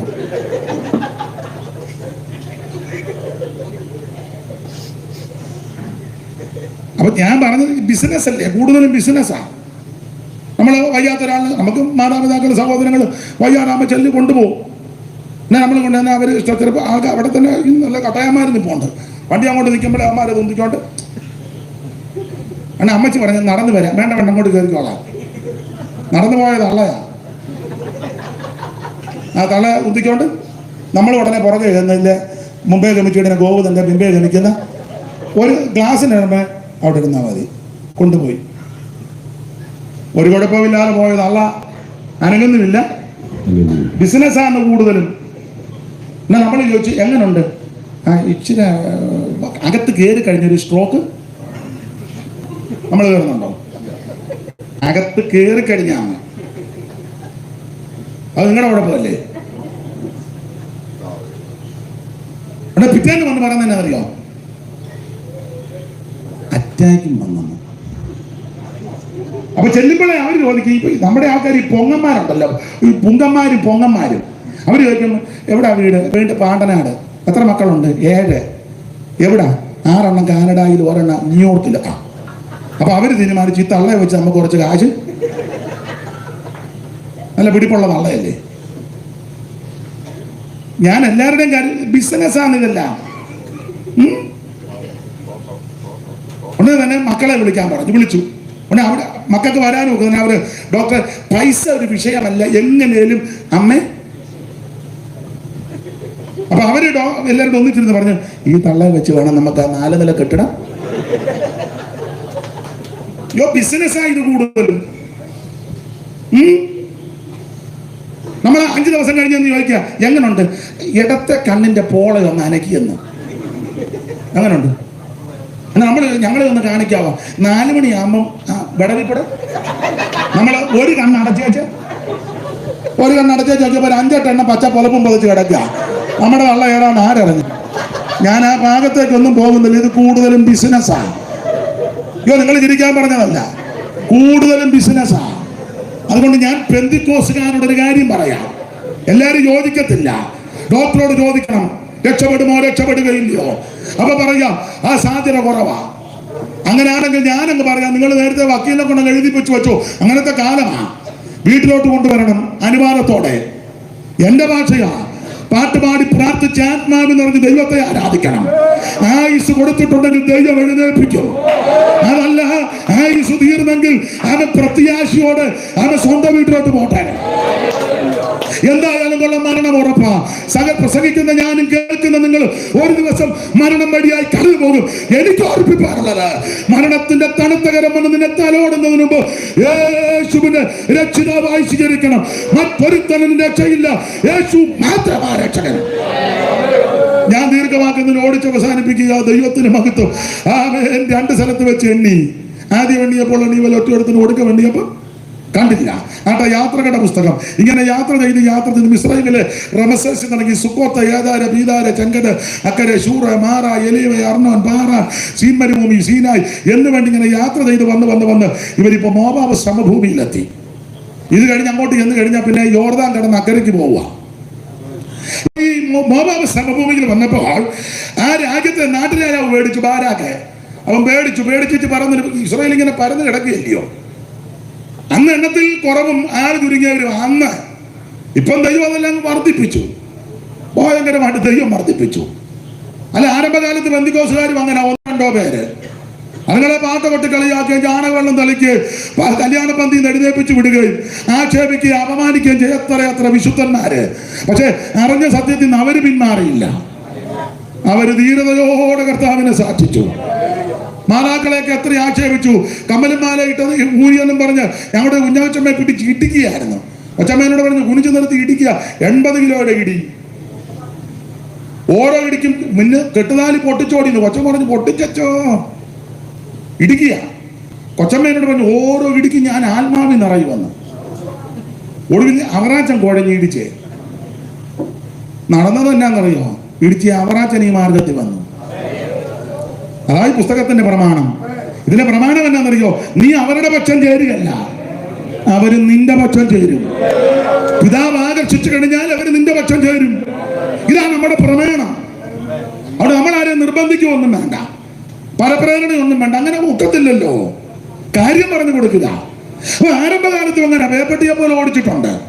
എത്രയെത്ര സംഭവങ്ങൾ. എല്ലാം വിശദീകരിക്കാൻ നേരമില്ല. ഈ മൈക്ക് ഇപ്പൊ നിങ്ങളുടെ കൂടെ തന്ന നിങ്ങളും ഇതിനപ്പുറത്തെ കാര്യം അനുഭവങ്ങളുണ്ട് പറയാൻ. അപ്പൊ ചുരുക്കി പറഞ്ഞാൽ ബാരാക്ക് പേടിച്ചു പറയാ, ഇസ്രായേൽ മക്കളെ കണ്ടേച്ച് പറയാ, കാള വയലിലെ പുല്ല് നക്കിക്കളയുന്നത് പോലെ ഈ ഞാൻ നമ്മെ നക്കിക്കളയുക. അവല്ലേ ഇപ്പൊ മെപ്പറാളം എല്ലാവർക്കും പേടിയല്ലേ? എനിക്കറിയാം നമ്മളെ കാണുമ്പോ അങ്ങ് നമ്മളൊരു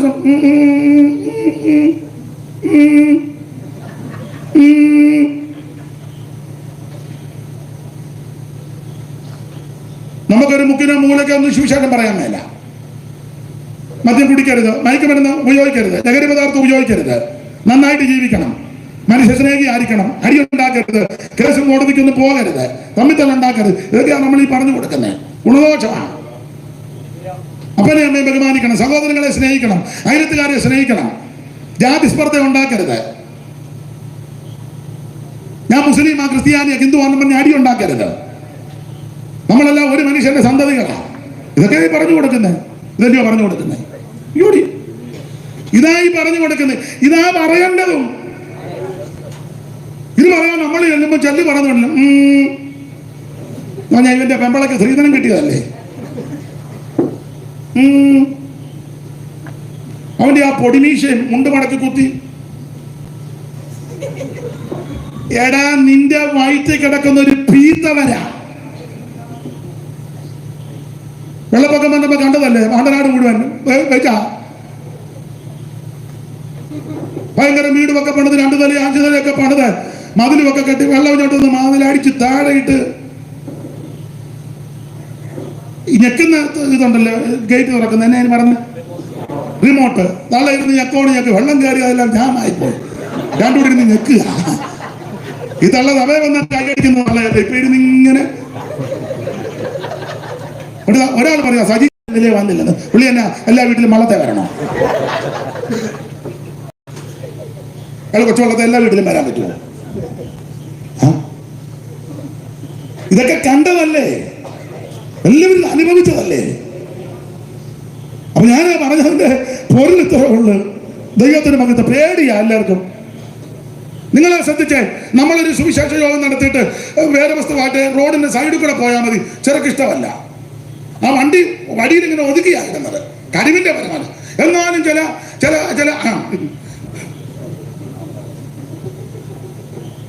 അതേപോലെ നിങ്ങൾ വേറെ ചില ചടങ്ങ് നോക്കിയേ, റോഡ് മുഴുവൻ ബ്ലോക്കാ. റോഡിന് നടുക്ക ഓരോന്നുണ്ടാക്കി വെച്ചേക്കുന്നേ, ഡെസ്കും മേശ ഇട്ടേ. എന്നാ നിങ്ങളല്ല ഇങ്ങനെ വള്ളം മുങ്ങിയതുപോലെ വാണ്ടനാട്ട്. ഞാൻ കാര്യമാണ് പറയുന്നത്. അങ്ങനെ 2 നിയമം.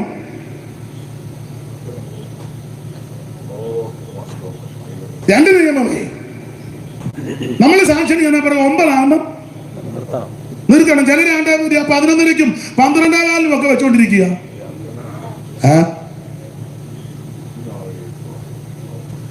ഇത് കേട്ടേച്ച് പോയാൽ മതി. നിങ്ങൾ പോകുകയല്ലെന്ന് എനിക്കറിയാം. നിങ്ങൾ വന്നപ്പോഴേ പറഞ്ഞു ബോധമില്ലാത്തവനാ ദൈവത്തെ ഓർത്ത് ഇടയ്ക്കൊന്ന് എഴുന്നേറ്റ്. കാക്കാച്ചിന് വെളിവും വിവരം ഉള്ളവനല്ല. അയാൾ വല്ലതും വിളിച്ച്, അതുകൊണ്ട് എനിക്കറിയാം ഇവിടെ ഇരിക്കുവാണ്. അല്ലെ, വിവരദോഷിയാകുന്ന എന്നെ എങ്ങനെ ദൈവം വിട്ടതെന്ന് ദൈവത്തെ മഹത്വപ്പെടുത്തുക. എല്ലാവർക്കും കൂടെ അങ്ങ് പണ്ട് മർമാണി കല്യാണം കഴിച്ചു, ഭാര്യ തല്ലുക, പുള്ളിക്ക് തല്ലാൻ ഒക്കുന്നില്ല. പഠിച്ചത് അതിന് നല്ല പുള്ളി മർമാണിയാകൊണ്ട് നോക്കുന്നത്. അടിക്കാൻ ചെല്ലുമ്പോൾ അതും മർമ്മമാണ്. കൊടുമർമ്മങ്ങൾ ഈ നെറ്റിയിൽ തന്നെ 18 മർമ്മം ഉണ്ടെന്നാ കൊടുമർമ്മം. അടിക്കാൻ ചെല്ലുമ്പോൾ അതിന് തള്ള നല്ല പെരുക്ക് കൊടുക്കുക. അല്ല എല്ലാവരും ഇങ്ങനെ സ്റ്റാൻഡേർഡായ പിന്നെ ഈ കാര്യം കൂടെ പറയണ്ടായോ? അതിനാ വിവരമില്ലാത്ത എന്നെയും കൂടി ഇങ്ങനെ വിട്ടേക്കുന്നത്. ദൈവത്തിന് മഹത്വം. ഒരു കാര്യം പറയാം, പലർക്കും ഭയമാണ്. ആരാക്ക് പേടിച്ചു പറയാ, കാലവയലിലെ പുല്ല് നക്കിക്കളയുന്ന പോലെ ജനം നമ്മെ നക്കിക്കൊള്ളും. അതിനെന്തോ ചെയ്യണം? ജനത്തെ നമുക്ക് തകർക്കണം. യുദ്ധം ചെയ്താൽ ജയിക്കത്തില്ല. അതിനാ അയ്യോടി സീഗോനെ ഓഗിനേക്ക് ഒതുക്കിയ ചെല്ല് 21 31 വായിച്ച് സമയമില്ല. എത്രയാ? 9:45. എത്രയാ? 9:40. 20 കൂടെ ഉണ്ട്. 21 അവിടെ നിന്ന് ഇസ്രായേൽ മക്കൾ അമോര്യരുടെ രാജാവായ സീഗോന്റെ അടുക്കൽ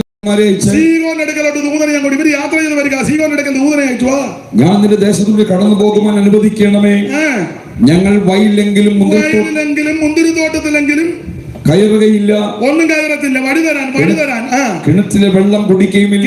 നിങ്ങളുടെ കിണറ്റിലെ വെള്ളവും കുടിക്കത്തില്ല. ഞങ്ങൾ മര്യാദരാമന്മാരാണ്, പൊക്കോളാന്ന്.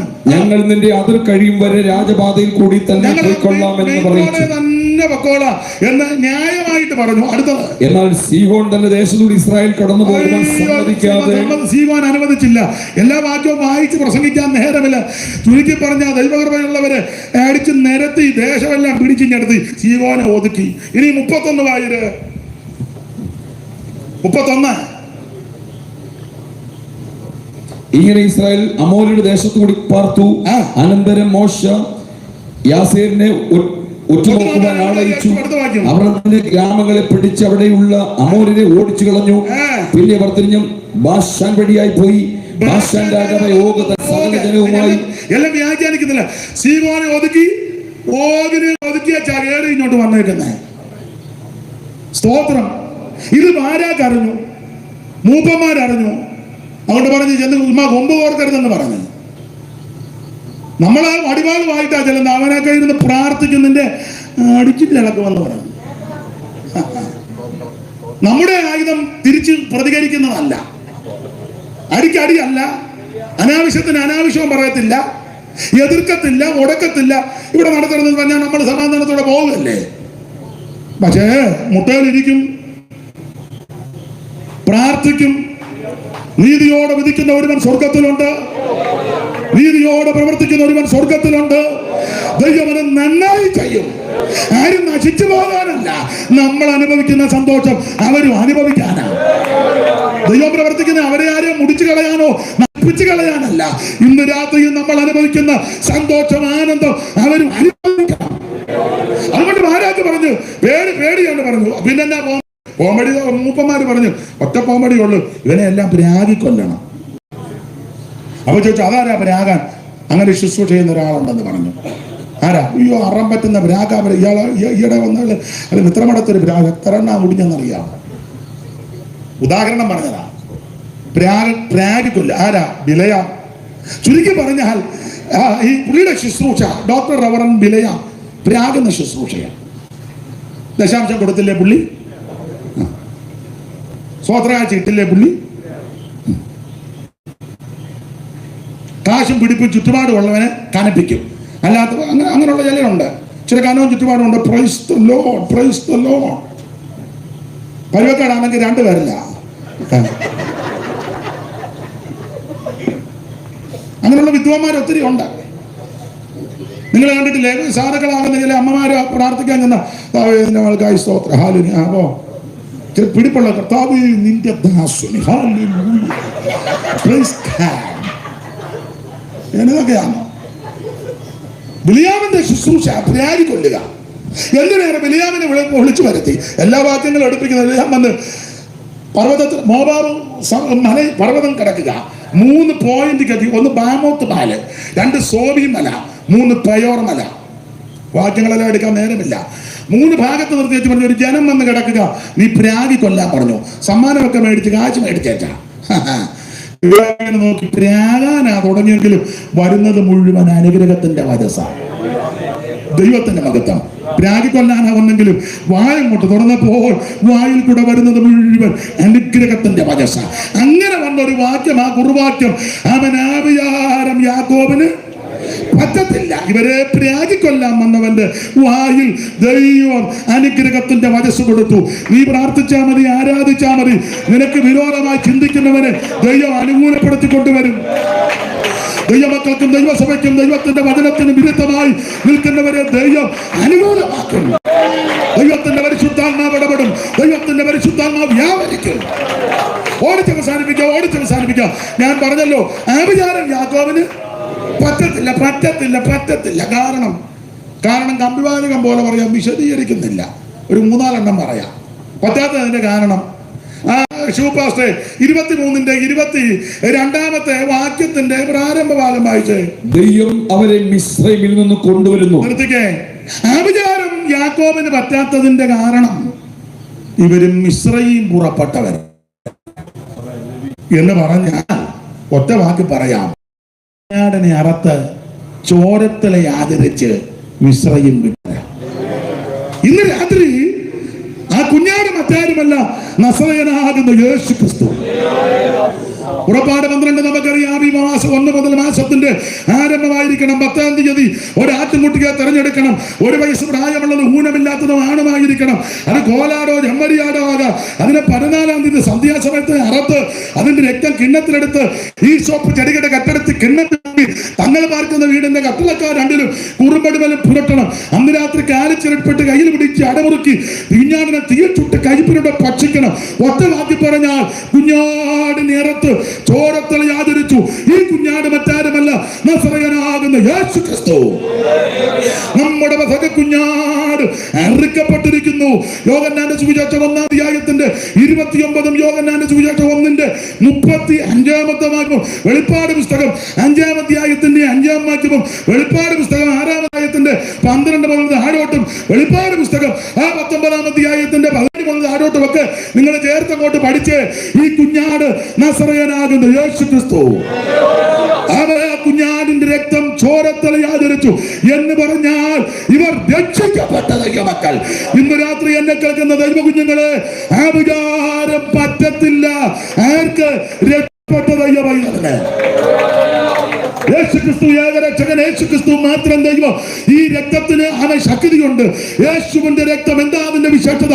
പാപം മോചിക്കുന്ന രക്തം, രോഗം സൗഖ്യമാക്കുന്ന രക്തം, സമാധാനം തരുന്ന രക്തം, നിർമ്മല രക്തം, വിലയേറിയ രക്തം, ഗുണകരമായി സംസാരിക്കുന്ന രക്തം, രക്തത്തെക്കാൾ ഗുണകരമായി സംസാരിക്കുന്ന രക്തം. ഈ രക്തത്താൽ മോചനം പ്രാപിച്ച നിനക്ക് ആഭിചാരം ഏക്കത്തില്ല. അതുകൊണ്ട് ഇന്ന് രാത്രി ആഭിചാരം പറ്റാതിരിക്കാൻ 1 രക്ഷിക്കപ്പെട്ടോണം. 2 ആഭിചാരം പറ്റാത്തതിന്റെ 2-ാമത്തെ കാരണം ഈ സെയിം വാക്യം തന്നെ. അത് 24-ന്റെ 8-ാം വാക്യം ഒന്ന് വായിച്ചേ. ഇത് തന്നെ ദൈവം അവരെ മിസ്രൈമിൽ നിന്ന് കൊണ്ടുവരുന്നു. ഒന്നുകൂടെ എടുത്ത് പറയുക, ദൈവം അവരെ മിസ്രൈമിൽ നിന്ന് കൊണ്ടുവരുന്നു എന്ന് പറഞ്ഞാൽ ഇവർ മുമ്പേ ഓർപ്പിച്ചല്ലോ, ചെങ്കടൽ കടന്നവരാ. ഒറ്റ വാക്ക് പറഞ്ഞാൽ സ്നാനപ്പെട്ടവരാ. ആഭിചാരം പറ്റാതിരിക്കാൻ 1 രക്ഷിക്കപ്പെടണം. 2 ആഭിചാരം പറ്റാതിരിക്കാൻ വേറെ പുസ്തകത്തിന്റെ പ്രമാണമാ വെള്ളത്തിൽ മുങ്ങി പിതാവിന്റെയും പുത്രന്റെയും പരിശുദ്ധാത്മാവിന്റെ നാമത്തിൽ സ്നാനപ്പെടണം. ഒരാഭിചാരവും നിനക്ക് പറ്റുകയില്ല. വിശദീകരിക്കുന്നില്ല, നന്നായിട്ട് വിശദീകരിക്കേണ്ട ഭാഗമാണ്. 3 ആഭിചാരം പറ്റാതിരിക്കാൻ 3-ാമത്തെ കാര്യം ശിവപാസ്റ്റർ 24-ാം അധ്യായത്തിന്റെ 7-ാമത്തെ വാക്യം ഒന്ന് വായിച്ചേ.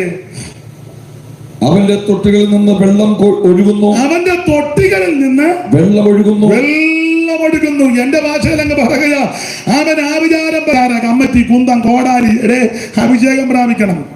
ഈ ഞായറാഴ്ച കോടിക്കാരൻ കോടിയെ പിടിക്കാൻ വരും പോലെ സമാജത്തിന് വരിക, കണക്ക് ബുക്ക് അവൻ മമ്മി വരിക, നീ അഭിഷേകം പ്രാപിക്കണം. സഭയ്ക്കകത്ത് വന്നിട്ട് ചുണ്ണാമ്പ് തേച്ചാൽ പോരാ, ആത്മനിറവിൽ ദൈവത്തെ ആരാധിക്കണം. നമ്മുടെ ബോർഡിന്റെ ആദ്യം ജഡീകമല്ല, കോട്ടകളെ ഇടിക്കുന്ന ദൈവശക്തിയാണ്. അവയാ ഞങ്ങൾ സങ്കല്പങ്ങൾ, വിചാരങ്ങൾ, ക്രിസ്തുവിന്റെ പരിജ്ഞാനത്തിന് വിരോധമായി പൊങ്ങി വരുന്ന ഉയർച്ചകളെ പിടിച്ചടക്കും. ആത്മനിറവിൽ ദൈവത്തെ ആരാധിക്കണം. ഈ പരിശുദ്ധാത്മ നിറവിൽ ദൈവത്തെ ആരാധിച്ച സാത്താന്റെ കെട്ടുപൊട്ടും, 4-ാം വേദക്കാരന്റെ കെട്ടുപൊട്ടും. പിന്നല്ലേ ദൈവത്തിന് മഹത്വം. ഒരാവിചാരവും നിന്നെ തൊടുകയല്ല. അവന്റെ തൊട്ടികളിൽ എന്നെ വിശ്വസിക്കുന്നതിന്റെ ഉള്ളിൽ നിന്ന് തിരുവെടുത്ത് പറയും പോലെ ഈ നദി ഒഴുകിച്ചെല്ലുന്ന ചലിക്കുന്ന പ്രാണികൾ ജീവിച്ചിരിക്കും. നദി അങ്ങോട്ട് ഒഴുകിച്ചെന്നപ്പോൾ മഹാമ സമുദ്രത്തിൽ മത്സ്യം ഏതായാലും എന്തുവായി സമയം 10 ആയോ? 10 മിനിറ്റ് കൊണ്ടുണ്ട്. പറയാം, 10 മിനിറ്റ് കൊണ്ട് പറയാം. ഇവിടുത്തെ വായിക്കാത്ത 2 പറയും ചെക്ക 5 പറയും നിൽക്കാവല്ലോ. പെട്ടെന്ന് പറയാം. 4 3 ഞാൻ പറഞ്ഞില്ലേ? 4 ആഭിചാരം പറ്റാതിരിക്കാൻ 4. ചുമപ്പാശേ 23-ാം അധ്യായത്തിന്റെ 9 വായിച്ചേ. ശിലാഗ്രഹങ്ങളിൽ നിന്ന് ഞാൻ അവനെ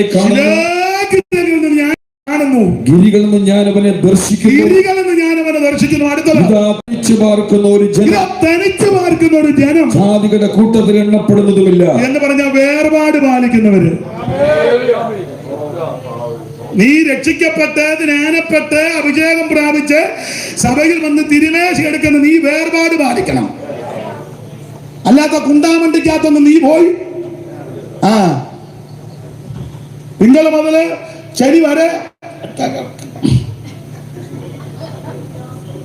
ഒരു ദിവസം ആയതുകൊണ്ടായത് തീർത്ത് പറഞ്ഞേച്ച് പോകുന്നേ.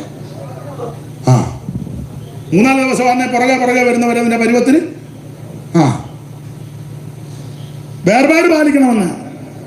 28 കെട്ട് മാമുടിസാണ്ടി യാത്ര ആടി എന്തരം 40 ഓരാണ്ട് എന്ന് വേണ്ട സാകല കുണ്ടാമണ്ടിക്കകത്ത് പോയി കണ്ടടം ഇറങ്ങിയേച്ച ഞായറാഴ്ച ആകുമ്പോ ചങ്ങാടം തള്ളിക്കൊണ്ട് വരും പോലെ വരിക. നീ വേർപാട് പാലിക്കണം. എടാ പെന്തിക്കോസ് ആണെങ്കിൽ ആ പ്യുവർ പെന്തിക്കോസ് ആയിരിക്കണം. മനസ്സിലായോ? ഒരു വേർപാടാ. പിന്നെ പ്രമാണം ഉണ്ടെന്ന് ഒരു വാക്യം വായിച്ച ശുപാശ 3-8 എസ്തേർ മൊർദെഖായിയോടുള്ള ബന്ധത്തിൽ അവിടെ പറയുന്ന ഒരു പദമുണ്ടല്ലോ 3-8. എസ്തേറിന്റെ പുസ്തകം 3-ാം അധ്യായത്തിന്റെ 8-ാം വാക്യം. ഇതെല്ലാം നമുക്ക് അറിവുള്ള വാക്യമെങ്കിലും മുമ്പേ പറഞ്ഞ പോലെ വായി വരുന്നതിൽ അയാൾ വിളിച്ചു പറഞ്ഞെന്ന് പറയണ്ട. വചനം പറഞ്ഞു. പിന്നെ ഹാമാൻ അഹശ്വേരോശ് രാജാവിനോട് നിന്റെ രാജ്യത്തിലെ സകല സംസ്ഥാനങ്ങളിലുള്ള ജാതികളുടെ ഇടയിൽ ഒരു ജാതി ചിന്നിച്ചെതറി കിടക്കുന്നു. ജാതികളുടെ ഇടയിൽ ഒരു ജാതി ചിന്നി ചെതറി കിടക്കുന്നു. ഒത്തിരിയില്ല. അവിടെ ഒരു 10 കുടുംബം, ഇവിടെ 7 കുടുംബം, അവിടെ ഒരു 12 കുടുംബം, അവിടെ ഒരു 12.5 ആണ്. ചാത്തമിടാത്തൊരു തള്ളയുണ്ട് ഒറ്റയ്ക്ക് ഇറങ്ങി. അതാ 12.5. അവരുടെ ന്യായപ്രമാണങ്ങൾ മറ്റുള്ള സകല ജാതികളുടേതിന് വ്യത്യാസപ്പെട്ടിരിക്കുന്നു. അവരുടെ ന്യായപ്രമാണങ്ങൾ മറ്റുള്ള സകല ജാതികളുടെ നിന്നും വ്യത്യാസപ്പെട്ടിരിക്കുന്നു. അവരുടെ ഇടയിൽ നിന്ന് പുറപ്പെട്ട് വേർപെട്ടിരിക്കും. അതാ പ്രമാണം. വേർപാട് പാലിക്കണം. വേർപാട് പാലിക്കുന്ന നിനക്ക് ആ വിചാരം പറ്റത്തില്ല. നിന്റെ കുടുംബത്തിലും ദോഷം വരികയില്ല. ഒന്ന് ആ വിചാരം പറ്റാതിരിക്കാൻ രക്ഷിക്കപ്പെടുന്ന യേശുവിന്റെ 5 എണ്ണം മതി. പിന്നെ ഗുണമാകാനാണ് 5 എണ്ണം. അതുപോലെ റജി പാസ്റ്റേ 5 എണ്ണം മതി എന്ന് കൂടെ ആ വിചാരം പറ്റാതിരിക്കാൻ. 5-ാമത്തെ കാര്യം 24-ാം അധ്യായത്തിന്റെ 5-ാമത്തെ വാക്യം വായിച്ചു. യാക്കോബേ നിന്റെ കൂടാരങ്ങൾ. പുള്ളി പർവ്വതത്തിന്റെ മുകളിൽ കയറി ഈ ഇസ്രായേൽ മക്കളെ നോക്കിയ യാക്കോബേ നിന്റെ കൂടാരങ്ങൾ, ഇസ്രായേലേ നിന്റെ നിവാസങ്ങൾ എത്ര മനോഹരം എന്ന് പറഞ്ഞാൽ പർവ്വതത്തിന്റെ മുകളിൽ കയറി ഇങ്ങനെ നോക്കിയപ്പോൾ ഓർഡറിൽ കിടക്കുക എന്ന് പറഞ്ഞാൽ നല്ല ക്രമം.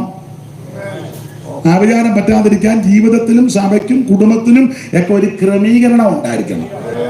മനസ്സിലായോ? ക്രമീകരണം. യാക്കോബിന്റെ കൂടാരങ്ങൾ വളരെ ക്രമത്തിലാണ്.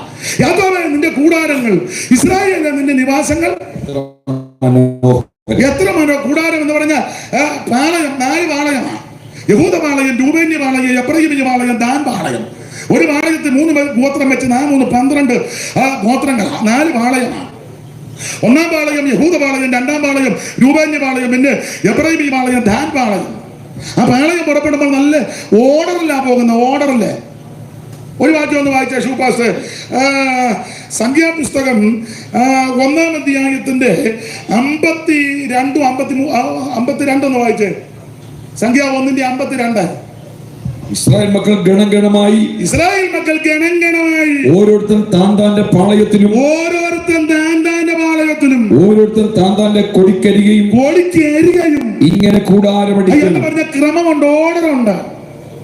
ഉണർവ് കയറി വേറെ പാളയത്തിൽ ചെന്ന് കയറരുത്. തുള്ളി തുള്ളി തുള്ളി അങ്ങോട്ട് കയറി, ഉടനെ തുള്ളി തുള്ളി ബൈബിളിന്റെ പുറത്ത് കയറി തുള്ളി, അവിടെ തുള്ളി ഒരു തള്ളയുടെ കണ്ണാടി കയറി തുള്ളി, കണ്ണാടി പൊടിയ തള്ള നോക്കി വയ്ക്കുക, തള്ള കണ്ടവള് തുള്ളട്ടെന്ന് തവിട് പൊടിയാക്കി. എല്ലാം കഴിഞ്ഞപ്പം അണച്ചു കഴിഞ്ഞപ്പോൾ തള്ള എന്റെ കണ്ണാടി തരാതെ തന്നെ ഞാൻ. പിന്നെ തുള്ളൽ വരുമ്പോൾ നോക്കും കണ്ണാടിയോ ബൈബിളോ വല്ലതും. ഇതിന് ക്രമമുണ്ടെന്ന് അയ്യോ മാന്യ സഹോദരിമാർക്കറിയാം. നിങ്ങൾ ചിന്തിച്ച്, സഹോദരിമാർ ആത്മാവിൽ ആരാധിക്കുന്നവരല്ലേ, ഈ തലയിലിടുന്ന തുണി ഒരു അല്പം മാറിയാലോ കാണിക്കാം. ആത്മാവിൽ അറിയുമ്പോഴേ ഇതിന് ഇച്ചിരി മാറിയാൽ അറിയാലേ. അറിയത്തില്ലെന്നെങ്ങാനും പറഞ്ഞ അറിയും. ഇത് സുബോധത്തിന്റെ ആത്മാവാ.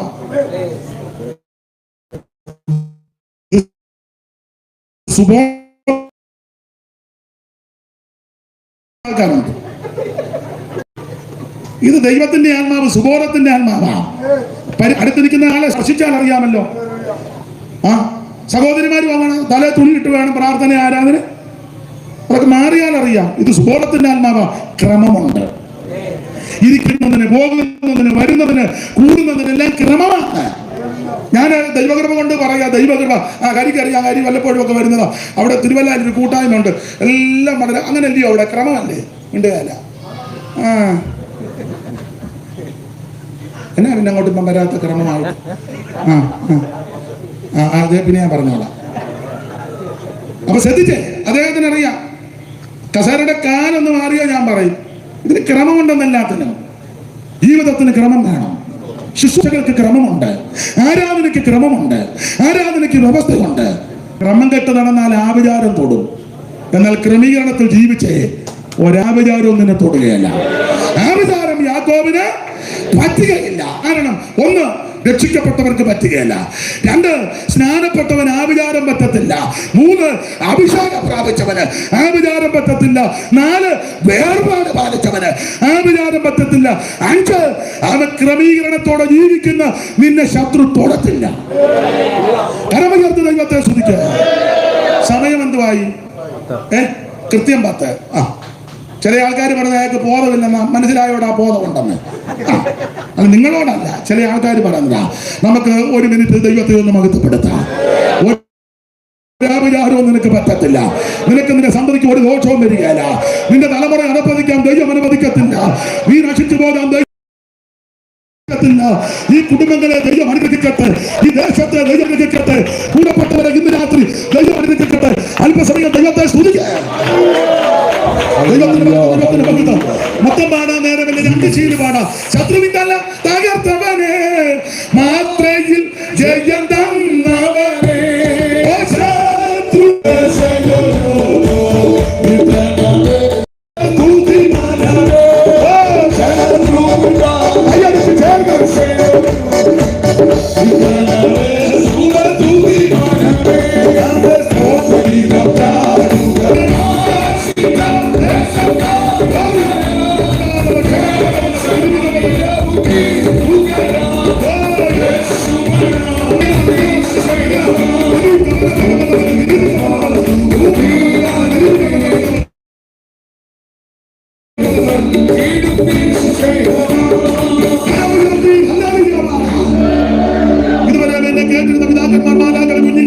സമീപവാസികൾ, ഈ ഭവനത്തിലുള്ള ബഹുമാന്യ പ്രിയപ്പെട്ടവര്, കർത്തൃദാസന്മാര്, രാജക സംഘം, എല്ലാവർക്കും നന്ദി. 1 മിനിറ്റ് എഴുന്നേറ്റ് നിൽക്കാം. 1 മിനിറ്റ് എല്ലാവരും. തീരെ ആവശ്യതയുള്ളവർ അവിടെ ഇരുന്നോണം, ഉരുണ്ട് വീടരുത്. 1 മിനിറ്റ്. ഒക്കെന്തെങ്കിലും ആ കരങ്ങളൊന്ന് വീശി ദൈവത്തെ മഹത്വപ്പെടുത്തിയാട്ടെ.